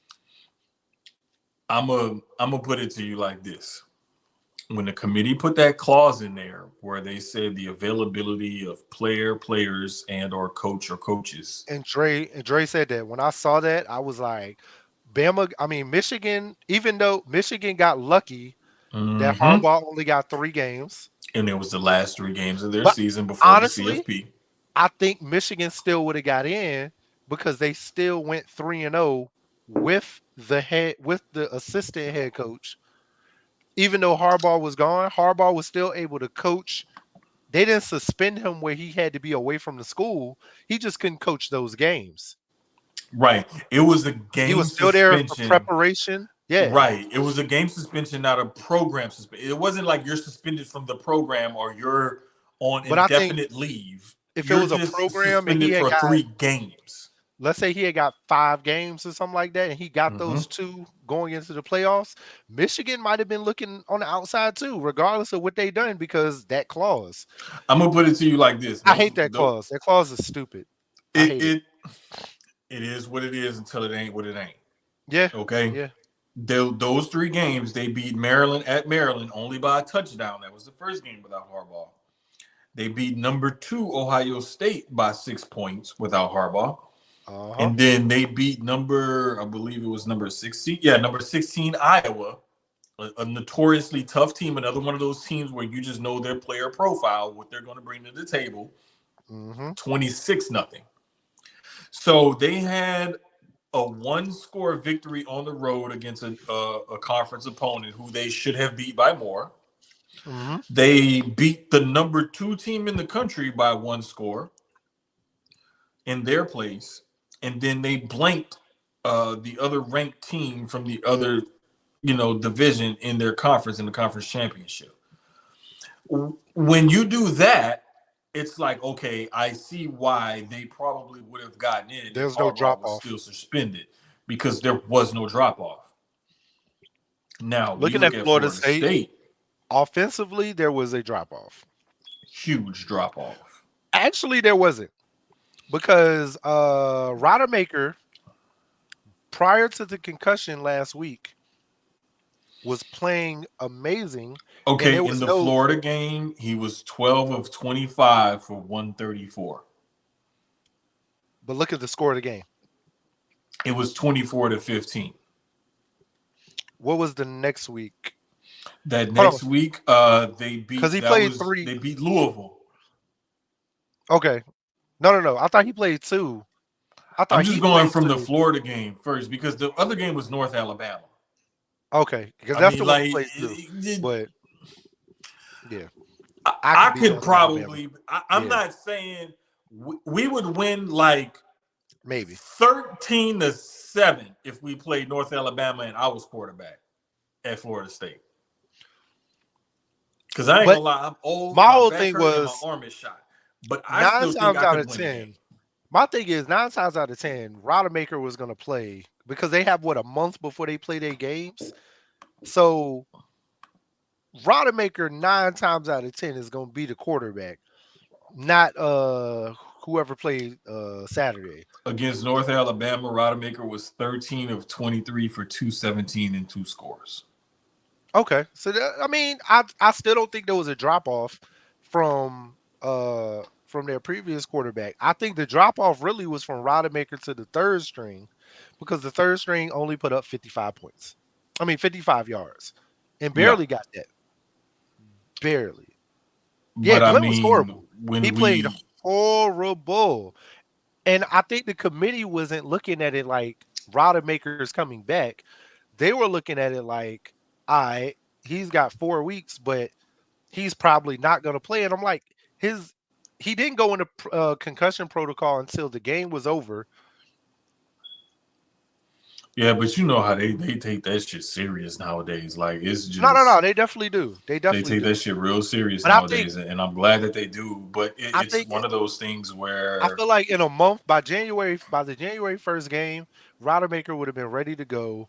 And but let's say Florida State got in. Who didn't get in? Did Alabama? okay, That's where the chaos was going to come at. let's Honestly, let's did look at it like Texas this. does Texas get in because Texas beat Bama, or does Bama get Rodemaker in because had Bama beat the number 1 team? Rodemaker had 5 touchdowns, no interceptions, right? Uh-huh. You would think that would be, oh, hey, this guy's great. He's good. Completion percentage, 57.1%. It's not bad. Not when your defense is playing like that. That's not bad. When When your you're in defense, college and you are sub like 62, 63 or so percent, that's terrible. but when you look at the way their defense has been playing, and the defense has been dogging all season. I mean, they have. I'm not going to take that from them because they started it with frustrating the hell out of LSU and Jaden Daniels. He still had a really good game against that defense, but it was their defense that caused them to, pretty much lose that game. But this is the thing. It's not saying, and to the people later, I'm not save a lot of that for later, but the fans. But Jordan Travis made that big of a difference because it wasn't that he was that good that he should be considered for the Heisman. It's the fact that the drop-off between him and his backup and his third string was so far. It was from him to the backup to the third string. I mean, it was a huge I don't gap. think, because that's why I said I don't think Rodemaker was a huge drop off. I mean, it was, but it wasn't. I ain't gonna put it like that because him and Jordan Travis are not in the same atmosphere. Bro, but that was a pretty significant drop off between Travis and Rodemaker. Glenn is the drop off because it was 55 yards. I'm gonna put it to you like this: barely. It's hell, like Rodemaker to Glenn drop off was what's horrible. Going from Jordan Travis to Rodemaker is like, okay, I got a Ferrari, but now I'm going to like one of these Lexus sports sedans, like a GS, right? Still a very nice car, a luxury vehicle. You would like, anybody wouldn't mind driving it, I don't think, unless they have some sort of moral objection or something like that. But I mean, it's still a really nice vehicle. It has a little get up and go, But that ain't a Ferrari. And then you go to That Glenn, drop who's a off pencil. from Rodemaker to Glenn was like going from a GS Lexus to like we got a Civic. Damn, I don't like Civics. It's not. Not It's an electric 87, Civic at that. 85 Civic. So That's the way you he only played. getting like 200 miles to the charge, and then you got to stop off at the charge station and charge again. That was the drop off. You went basically from a Ferrari all the way down to an electric charge Civic. I'm not shooting down electric cars and like that because my sister got one and it's kind of badass because I drove in it before. But you still have a decent vehicle. It's just not the vehicle you had before. And you have to think about it. Okay, if we're going on a cross-country road trip or something like that, yes, this Ferrari is going to get us there much quicker. We're going to spend more money on gas and everything. But I mean, goddamn, like we're driving a Ferrari. Can we do it in this Lexus? Yes, you can still do it in the Lexus. You won't get there as fast. It'll still be a comfortable ride and it may be okay. But I mean, it's not this Ferrari or let's say this Bentley or whatever, more comfortable ride. But then when you go down to that little Civic, you're like, bruh, I'm too big to fit in the Civic for that damn long. Like that's my knees, my back, my shoulder, everything gonna hurt when I get out of that car. I'm gonna be pissed off. Yeah. I'd rather ride in that Bentley. I'll settle for the Lexus. I can't do the Civic. I'm just glad they're going to a 12 team next year. Like we said, there's still gonna be we still gonna get chaos with that too. Because for sure. There's gonna be a lot of 1 loss, a lot of 2, and a lot of 3. At that end part to get in. This year, Florida State just happened to get the bad end of the straw. Bad luck. It sucks. Mm-hmm. But again, I did ask a question. I said, if Florida State had got in, right? Mm-hmm. Because me and you were texting about this. Mm-hmm. Georgia and Texas were 9 times out of 10 the 2 that were going to get in. Georgia losing put them out. I don't really care about the whole. They were number 1 all year. They won 2 championships back to back, longest win streak. None of that matters once you lose in the conference championship game when you're undefeated at the end of the season. You automatically go from 1 to like 6 or 7. I think they went to 1 to 6. Yeah. You automatically move out of that 4 regardless. Exactly. And unless the other teams are that bad, then you get to stay right there. If they're not, then you leave. And my thing the argument was Bama and Texas. Mm-hmm. I felt like Texas is better because they beat them. Mm-hmm. They beat them. Yep. Even though Bama beat Georgia, Texas still was better. They both end up getting in, but let's say Florida State had got in. Who would have gotten that last 4th spot? Texas or Bama? I think, in your opinion. My opinion, I think it would have been. I think they would have ended up picking Texas slightly over Bama because of the head-to-head. Okay. I would have put Alabama in personally. Probably I'm sorry. I don't even care if I stay in the state of Texas and I know I'm going to piss a lot of good friends off. I told them why I thought that. Is it the money or is it because you think Bama's a better team? It ain't even the money or nothing like that. It was like when we were talking about it on Sunday, I said, there are certain metrics that the committee uses where Bama has a better, I believe it was strength of record, strength of schedule, and their FPI, the football power index, was higher than Texas. When you look at their opponents and their key wins and whatnot of the season, Alabama's opponents, key wins were better than what Texas had. Texas had a lot of key wins, but the one thing, the thing that people can cling to in that argument is that they played head-to-head and Texas won. And I'm like, okay, that's a huge thing right there. But if you weigh everything else, like everything that you factor into it, and I assign like some sort of point system or value system to it, Alabama's points would outweigh Texas's points.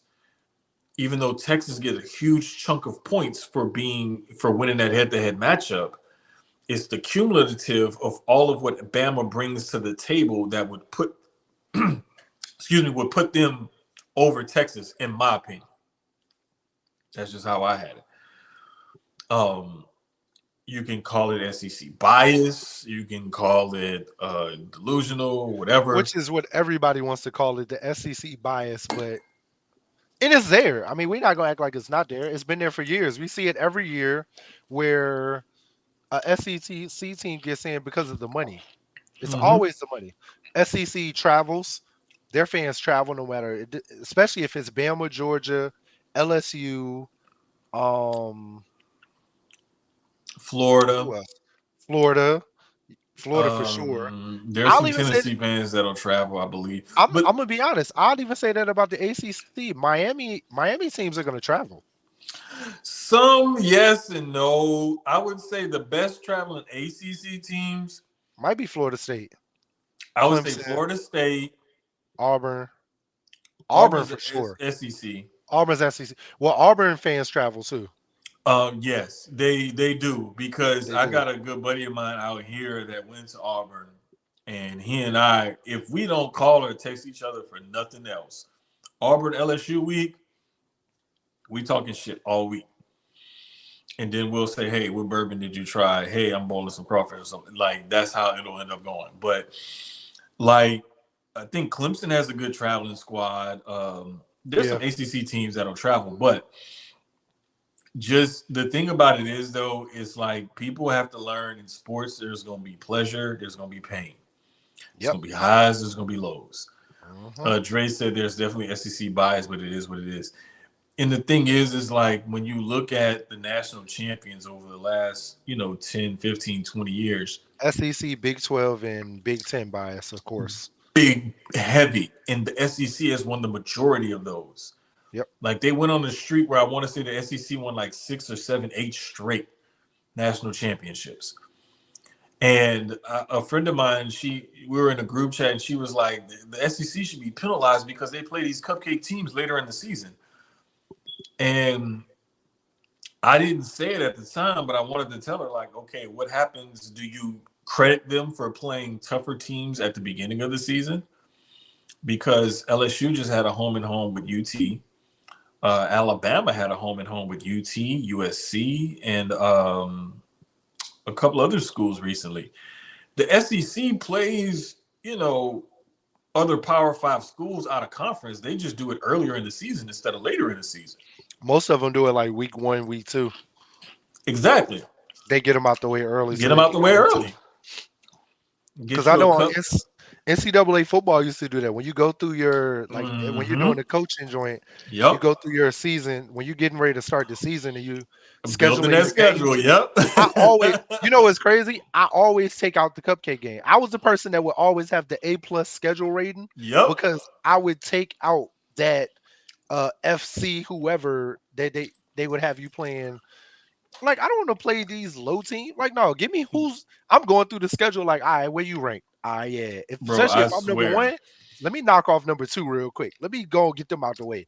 I would schedule against the number 2 team in the first 2 weeks because I'm like, nah. 1, I want to show I'm the better team and I'm dominant. 2, I want to get you out the way. Get your 1 loss early. Go. Yeah. Like, I put it to you like this, bro. I made sure I always had that A+ schedule because I knew how the little computer ranking thing would work, right? I would make sure I scheduled the toughest schedule I could possibly schedule. Every single out of conference game. Exactly. I wanted give me everybody Michigan, in the top give me, I want USC, I want all these schools. I want all the smoke. I want everybody that's in, if you at least somewhere 1 through 15, preferably 1 through 10, preferably 1 through 5 if I can do it. But I always made sure I had a ranked. It was almost a ranked game every week. Yeah, and that's what I shot for because it was like I wanted to make sure I do it. But I got tired of the leagues and Madden and everything because we would have all 32 teams had a user. We had everything structured to make it as realistic as possible. Somewhere along the lines got blurred. It stopped being fun. I was just like, you know what? I'm out. NCAA football gonna come out. I was like, that will definitely bring me back in. Because I like the recruiting, I like the scheduling, I like, all of that, the aspects of it. And, to put it on the next gen game systems that we have now, the PS5, is going to be that much of a better experience than what we used to enjoy, 10, 15 years ago with the same game. So, me, myself, I'm a fan and I can't wait. Before we get to our rants, right quick, I just wanted to touch on a couple of MLB things, news and notes. The Yankees and the Red Sox made a very rare trade. Oh, Bruh. I didn't even know about it. It literally came out. I had got home from work and everything and was chilling, doing some prep for the show, whatever, and then I saw this trade pop up. Outfielder Alex Verdugo goes from the Red Sox to the Yankees for some right-handed pitchers, for a couple of pitchers and whatnot. Probably from the farm system. Yeah, I think it was some prospects or whatever. This is just the 8th trade between the Yankees and the Red Sox since 1969. Because they hate each other. That's why. Bro. They hate each other. I wouldn't trade with my rival either. That's like the Cowboys and the Eagles trading with each other every year, or like the Steelers trading with anybody in the AFC North. I could see that before I see the Yankees and the Red Sox trading with each other, to be honest with you. When it happens, it's always a shock when it happens. It's never a blockbuster trade. It's always some small like that. I think the last blockbuster one, I don't even think it was one. I don't think it's ever been Babe Ruth. That was like the first 1918 or something like that. I don't think it's been one. I don't think it's been a blockbuster one since then. Not trade.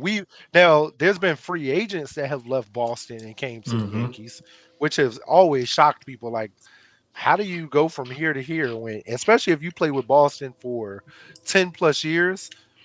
It's like, how do you do that? There's guys that have gone back and forth with free agency, but the trade thing, never. That's a no. Never big names. Like I said, Babe Ruth probably was the last one where we traded. He traded and left Boston and came to the Yankees. The only other significant thing in baseball is this kind of peculiar Shohei Ohtani free agency where people thought it was going to be on and popping. And he's staying, right? There's going to be all this offers and $500 million and all this.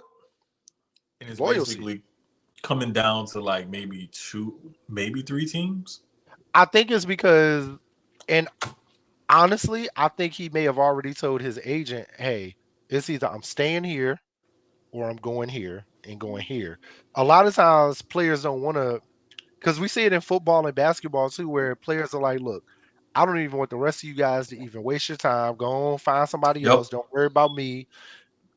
I don't want to I'm looking at. Yeah, I don't want to mess y'all up where y'all are trying to throw all your eggs or a lot of your eggs over here. Perfect example is Kevin Durant. Kevin Durant, of course. Darius Leonard. Like, as soon as he hit the waiver, he said it's Cowboys, Eagles. That's the only people I'm visiting. I think it was maybe. Honestly, I think he honestly, and I think it was like maybe one other team, right? That could have possibly been in the mix, or it was just Cowboys and Eagles. It was just Cowboys and Eagles. I think they said Zach. I know that was the 2 visits that he had, but I thought that. I know Zach hasn't had a visit yet with anybody. They say Zach is between Eagles, of course, Baltimore, the Ravens. And it was somebody else. I know it was Philly, Baltimore. I heard the Chiefs, but to me, the Chiefs make no sense just because Travis is there. And that's just to me. Perfect sense. I think the Eagles make sense because Goddard's there. Same thing with Travis. It would be the same thing, except when you think about it, if you go to Kansas City, you're going to be expected to pass catch more, help pass catch more. And you're familiar with the coach. Exactly. You're familiar with that system and everything, I hate or to admit it, but semi-familiar with that system. But the thing is you're going to pass catch more, I hate to and you're admit going to it. probably be I think featured more because I think Baltimore is a better place. easily. And we It talked about that well, too. like somebody I said in think the we talked space about that like Saturday or Sunday or Sunday. something. Yeah. I think it depends on what he wants. If he wants to go and be a number one tight end and be a every down, every play, Baltimore Be is where he's featured at. more. Yeah. If Mm-hmm. you're okay with being, because Goddard clearly said he's back for. I seen the reports today. He wants to play every snap he can Sunday against the Cowboys, Mm-hmm. which is the last time he played. Actually, he got hurt against the Cowboys. So, and I think that's why he wants to play because he got hurt against the He has something to Cowboys. prove. But Yeah. here's the Well, I thing don't with even think it's got Ertz. something to prove. It's when I go back and watch that play, it was the way he got tackled, and it wasn't even like he was like trying to put his hand down to finesse the fall. Like they really Mm-hmm. drove him down, and that's what broke his arm. But I think Hurts is gonna come because one, he's close to the record of he's 11 catches away from the all-time receiving record, or is it the tight end record? I think It's one of them. it's It's one of 11. them. It's 11 catches though. I do know But that I part. know when He's he only left 11 away. Philly, they were talking about he was close to that. But like circling back to Otani real quick to close up on all this free agency crap. But basically what's going on with Shohei's free agency, there's only a handful of teams that can afford to pay him what he believes he's worth. And when you only have two, maybe three teams involved that he really wants to go to that can actually afford to pay him what he wants to get paid, it's not as exciting as everybody thought it was. And Uh, baseball has pretty much cannibalized itself by crippling the smaller market teams and enabling the larger market teams by putting the tiers on the cap to where you have these different tiers where there's the cap is here, there's this luxury tax, and then there's this big luxury tax. And teams that have the money are always going to outspend, outbid, and out luxury tax teams that don't have the money. So when you get into a bidding war for a big time free agent like this at the top of the class, literally generational talent, there won't be as much excitement and whatnot generated because there's only going to be so many contenders. And that's where I think that he's at right now. Whereas when you look at it on a smaller scale, going back to like football or something, when you got a Zach Ertz sitting out there at a crucial time in the season, everybody's going to be bidding for his services. There's only going to be so many teams that can afford to pay him the rate that he's going to want for the rest of the season. And he knows and understands that. But at the same time, he's looking at, I'm older. I'm on the downside of my career. mm-hmm. Where can I go right now mid-season to probably win a ring and like try to latch on somewhere and secure my legacy, win a ring, whatever? Because he ain't looking for money. He's Nah. just looking for a legacy and And the good rings thing and was stuff. he didn't play a lot with the Cardinals, so he's actually like fresh in a sense. Mm-hmm. I seen also today, and the Eagles were looking at bringing back in Ndamukong Suh, kind of the same way they did last season at the same point, Mm-hmm. for the same type of role. Um, It's similar to a couple weeks Miami, ago. Miami's also looking at bringing in Wait, I'm glad you said Miami what's his because I was name? getting at that. From The Saints signed Jason Pierre-Paul to their practice squad. I saw the Lions That brought in same D tackle. week, or later that week, whatever, the Dolphins signed JPP off the Saints practice squad onto their main roster. I saw that. When that other outside linebacker got hurt because they needed another pass rusher. It was literally like boom, boom, like just that quick. And I was like, wait a minute. How's he going to the Dolphins? He literally just signed with the Saints. And I missed it that he signed on the Saints practice squad, not the main roster. So just little tweaks and things like that of the transaction wire you really got to pay attention to, especially this time of year in football, because it's getting to be that stretch run of the season. We're over the midway point and teams are trying to shape up their rosters. Guys are getting hurt. They're needing to build depth, so on and so forth. So just pay attention to your transaction wire and roster and things like that this time of year. Reuben Foster, that's who it is. Yes. Miami's working out Reuben Foster because of Jerome Baker. Yes. He's week to week, but they also lost the other linebacker. I cannot remember number 15. He went and and planted in the ground. It was another non-contact. non-contact. He got off the ball. He was over the right tackle, rushing on the outside.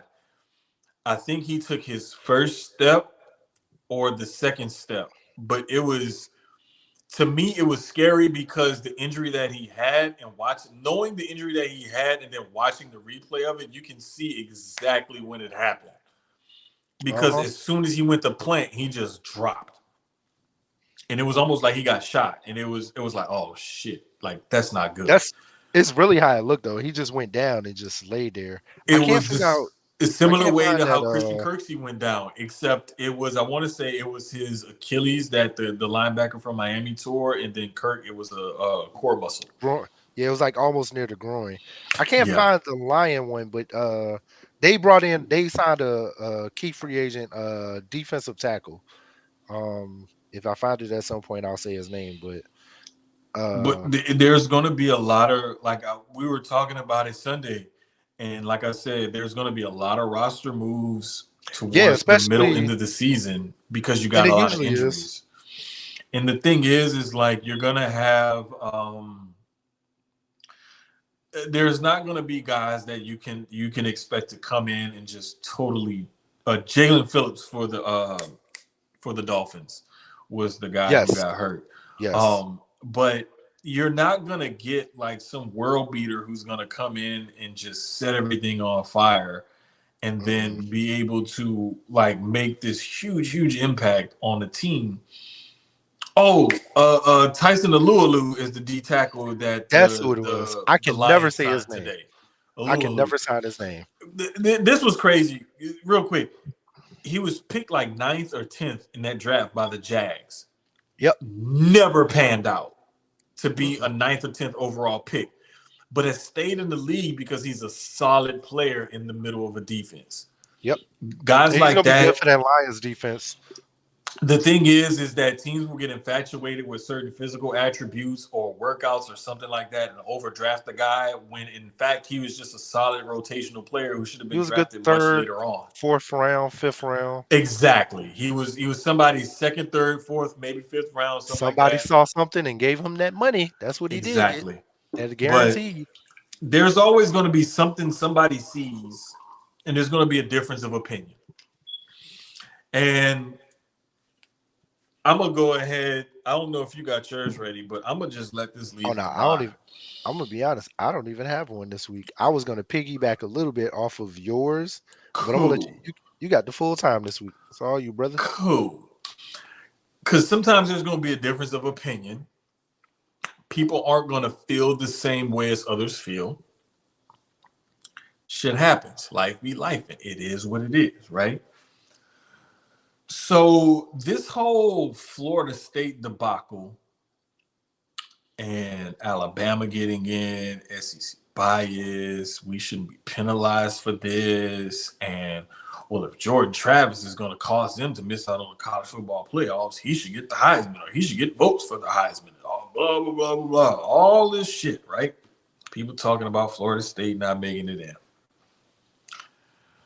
The committee plainly said, if there is a player or players, coach or coaches, whatever it is, however they phrase it, because I'm just paraphrasing here. Basically what they say is if some people missing and we feel like that's going to screw y'all up, we got the right to leave y'all ass out.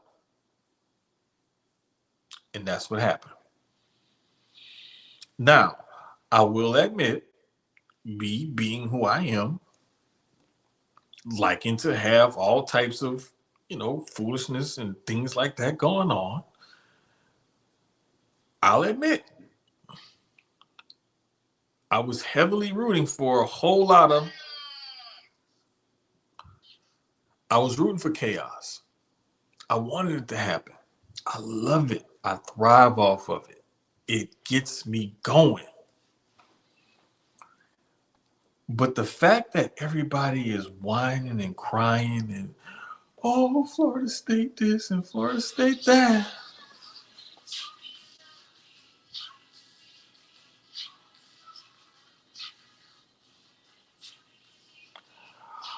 I'm going to just tell y'all,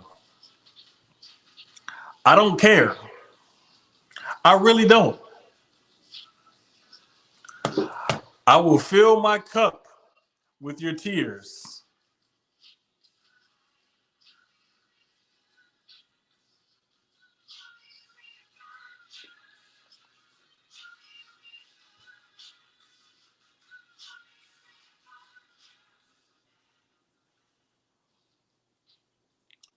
Cry me a river. You can cry all day, all night if y'all want. I don't care. Somebody was going to get screwed this season. I saw this coming weeks ago. Y'all can ask Keyz. I said it's going to be so sad at the end of the season when somebody get left out that felt like they should have been in. I said there's going to be chaos. I said Georgia's going to lose a game and it's going to call everybody to tumble. I said, watch what's going to happen between Michigan and Ohio State. Don't be surprised if the winner of that game loses to Iowa in the Big Ten championship. It could happen. It didn't, but it could. Iowa got dogged. Iowa got dogged. Oregon couldn't figure out Washington. That would have been real good to see that. You would have thought they would have figured them out because you played them already. And you played them tight. You got film on them. That's crazy. Go ahead. We had everything going. Everything was set up to. Louisville had the opportunity to dead all of this. Louisville actually could have done it. They were very close, but that Florida State defense was just. They couldn't get it done. They couldn't. That defense was just too great. And Texas handled business. It is what it is, right? And Bama handled business. Bama stood on business. They stood on business. They stood on business. But let me tell you why I have very little to no sympathy for Florida State. Because there's always going to be something that's going to cause you to lose out or miss out on something, right? I'll never forget, as a Saints fan, unabashed Saints fan, born and raised in the 504, when the Rams had that pass interference on that sideline against Deontay Hardy, and the referee is standing literally a few feet from the play, and he don't call it, and that literally cost your team basically a chance to go to a Super Bowl, right? I just feel as if there's always going to be somebody that gets screwed. Things happen. There's nothing you can do about it. You played all of your games that are on your schedule and you won them. However, when you look at the eyeball test of that Florida State team, whether it's the third string guy or the backup guy, that team is not the same team that won all those other games this year. They're just not. That offense ain't the same. Honestly, even with Jordan Travis, they still were out of all the teams. People were still saying they were the weakest, even with Jordan Travis. So, and this is why I think Sloan brought this up when all of us were talking about it. You have to also make sure you factor in the money portion of things. simply because when you look at the college football playoff, you want results. You want money. You want tickets sold. You want merchandise bought. You want ads paid for. You want hotels, restaurants, whatever city that those games are being Viewership, in, all of it. viewership. You want all that because you're gonna charge a premium price for all those advertisers. So you want people to be tuning in. You want people to come to that city so that way you can say, hey, when we have the CFP in your city, you're going to get this financial windfall of X amount of millions of dollars, right? All that good shit. I'm sorry, Florida State fans. I've been there before. Like I said, College I've football is been big a business. fan of the team that's gotten screwed over by a call or whatever it is, right? I've been there. It was going to happen to somebody. It just so happened to be y'all. And it just so happened to be this year. It just so happened to be an injury. It just so happened that you were undefeated and 2 one-loss teams got in over you. It sucks, but them's the breaks. Life be life. Some of y'all don't know how to deal with adversity. And you allow that to control you from a standpoint of you allow this thing that's supposed to be this outlet, this game, have too big of a say over your life. And I'm just telling y'all this from a position of a person who went from letting sports and outcomes of games and whatnot affect his whole mood and everything else to the point where I can sit here and I'll never forget watching the Saints get screwed on that call and having to finish writing the article for the publication that I was writing for at the time about that game. I literally looked at the TV, watched the game go off, shook my head, took a sip of my drink, put my cup back down, and kept typing. And that's where I'm at with this right now. Because I've gotten to a point where I can let it hurt, but I don't let that hurt project out. And some of y'all got way too emotional about this, and you have bigger and better things to concern yourselves about. Like, I had a cousin who, Like real life. bruh, I had a cousin, I shit you not. If the Saints would lose, we wouldn't want to talk to dude to at least Thursday, maybe Friday. I used to be like that with the Lakers and a little with the Eagles, but definitely with the Lakers. Yeah, don't talk to me during the season. Them Kobe years where we sucked, boy. Bro, I've literally been the guy that like threatens a family member with a weapon over the Saints losing. Yeah, I've been there.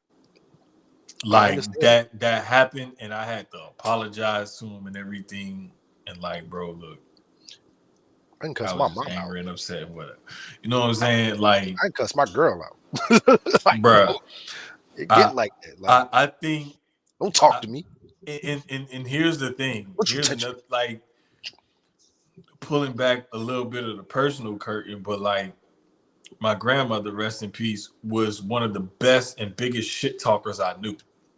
Like when the Saints made it to the Super Bowl against the Colts, this woman was posted up in her wheelchair with Colts gear on and a Peyton Manning t-shirt in a house full of Saints fans. She did not give one flying fuck because she was like, no, I watched that boy grow up. I watched him play sports and everything else. I'm rooting for my boy. I don't care what y'all say. My aunt, my grandmother's younger sister, rest in peace, she sent me a crystal football with a crimson ribbon tied around it with a note attached to it that said, Alabama is the real dynasty, not LSU. Mind you, my grandmother and her sister grew up literally in the, not like on the other side of the river from LSU in the Baton Rouge area. my great aunt was an Alabama fan and would talk shit to me relentlessly about Alabama over LSU. We would never let it get to the point where I'm not speaking to one of them or something like that. It was just friendly banter back and forth. That's how my family has always been. We would just, hey, we talk shit to each other. That's just what we do. But we never let it get to a point where one of us was overly emotional, erratic, whatever about it. And I just think I have some good friends, close friends. I have some, acquaintances, whatever. I just think I see it way too often where people just let sports and the outcome of sports affect them way too greatly personally. Yeah. And you let it have way too much control over your life than what you should. That fandom gets real, man. Like, it does. But never to the point where your oculars are clearly being heard going through the fucking roof. Bruh. I'm talking about, like,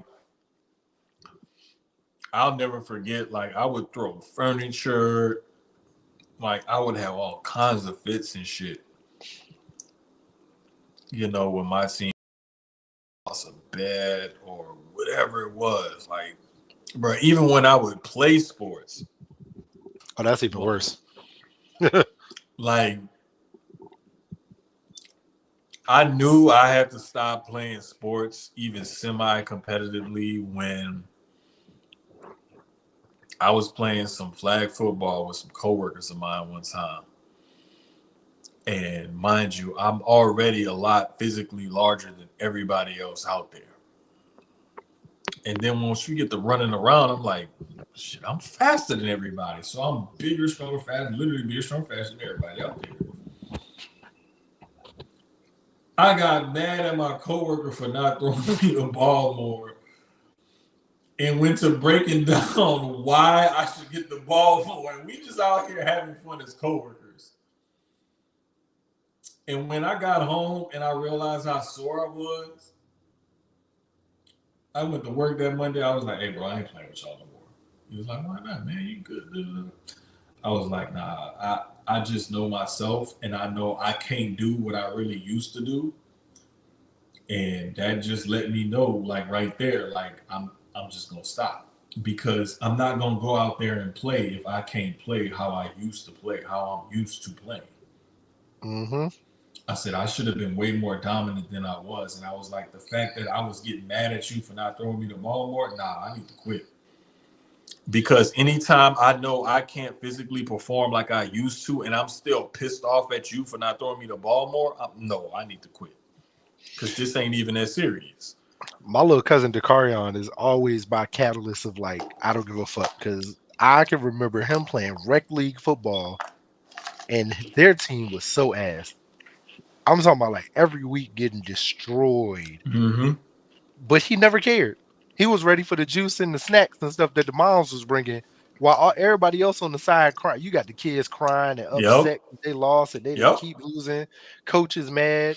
He be standing there like, so who got the juice? Who got the juice and cookies? Who got the chips? Which mom brought it? Which way do I need to go? He didn't care.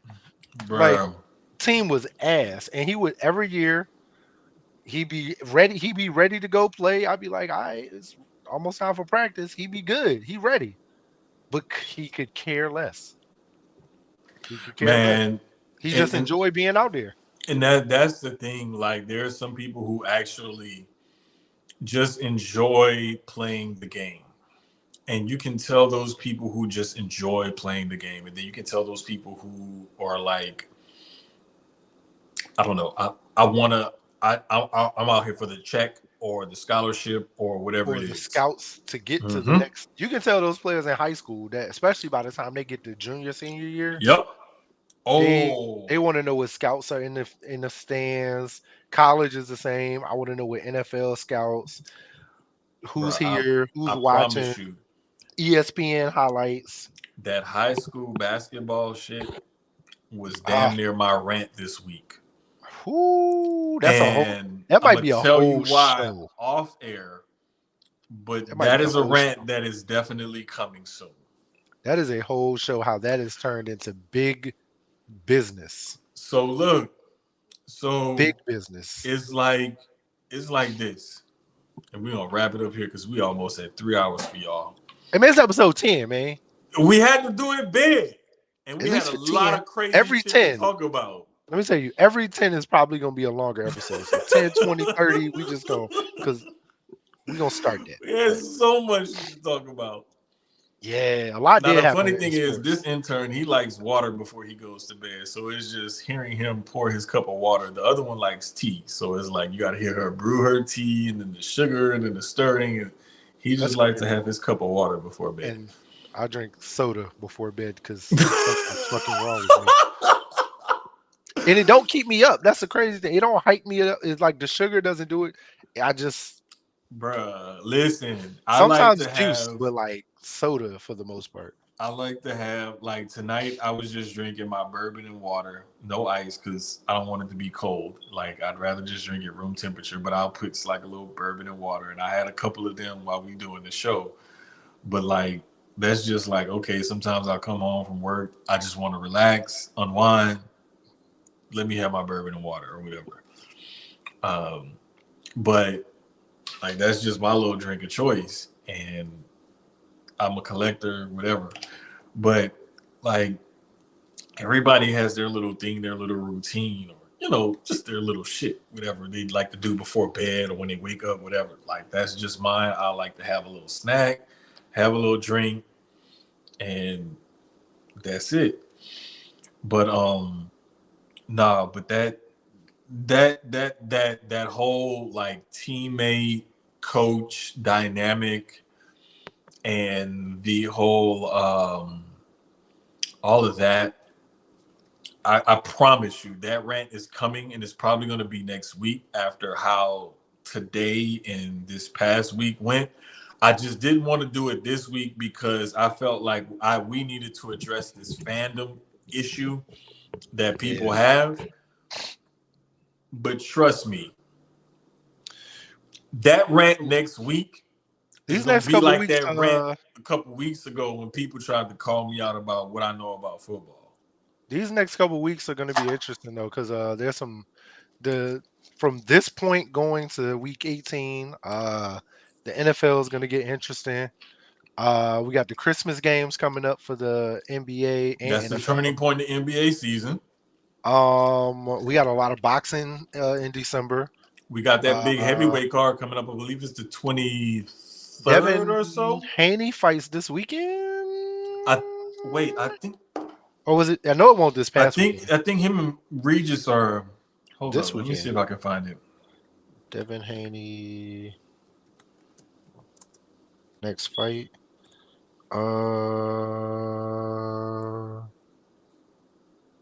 Yeah, this weekend, December 9th. Okay, that's what I thought. Yeah, it is. On Yeah, Devin. December 9th. So yeah, this month, a lot of boxing this month. So at some point we're gonna probably have like a special boxing episode separate from our normal.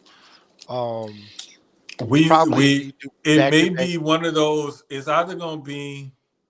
I don't We think we'll haven't go decided if we're gonna live do for it that before one. or after or what we gonna do, but we'll let y'all know what we I think I want to do it.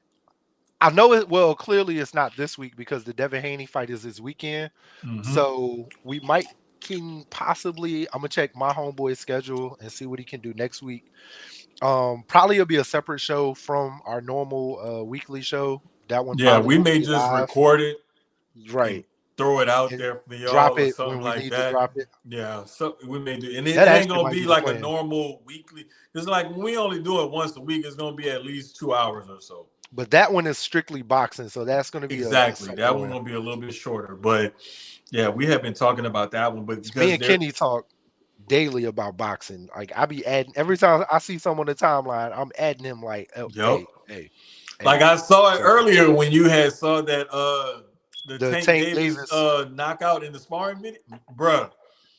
So let me tell you something. Kenny is like he's a Haney fan, but he doesn't protect Haney. You know what I mean? Mm. But I will say, I think Haney's running from everybody. He don't. I think Haney got skates on, and he don't. He think he's being strategic. I don't.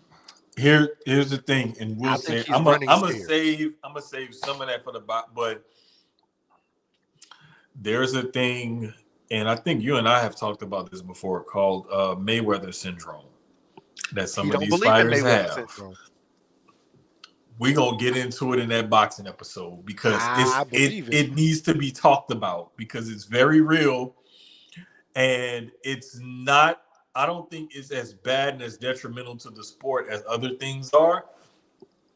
But that's a whole another episode for that special boxing show for us to really get into the nitty-gritty of this shit with boxing. But man, episode 10 is crazy because we were on episode 1 and we were like, all right, we're gonna record next week. Like, yeah, we got to now. We done already started, so we got to keep this going every week. Like, right, we're gonna do Tuesday or Wednesday. We're gonna do this day this week. All right, cool. The same time? Yep, same time. All right, cool. Like, we hitting our stride. We just trying to get our groove, get our feet under us. We appreciate y'all hanging with us. We appreciate the love and the support, the tweets, the retweets, the shares, the likes, the comments, all that shit. Like, we love that shit. Appreciate y'all. Like, keep us on our toes, challenge us. But I will give you a warning. It's like they said in The Wire, when you come at the king, you best not miss. So if you come at us, you better be prepared to get all the smoke, because if you come wrong, you're going to get shot down. I'm just letting you know now. That's how we roll over here at Sucio Sportz. But for everybody at the CDB Multimedia Network, for the Aim High podcast, the Four Corners of Commentary, the Sucio Boys, the A-Hun Soccer Showdown or Sit Down, for a different angle, for everybody, just appreciate the love, appreciate the support. This is Keyz and Jermaine, Sucio Sportz, episode 10. 10.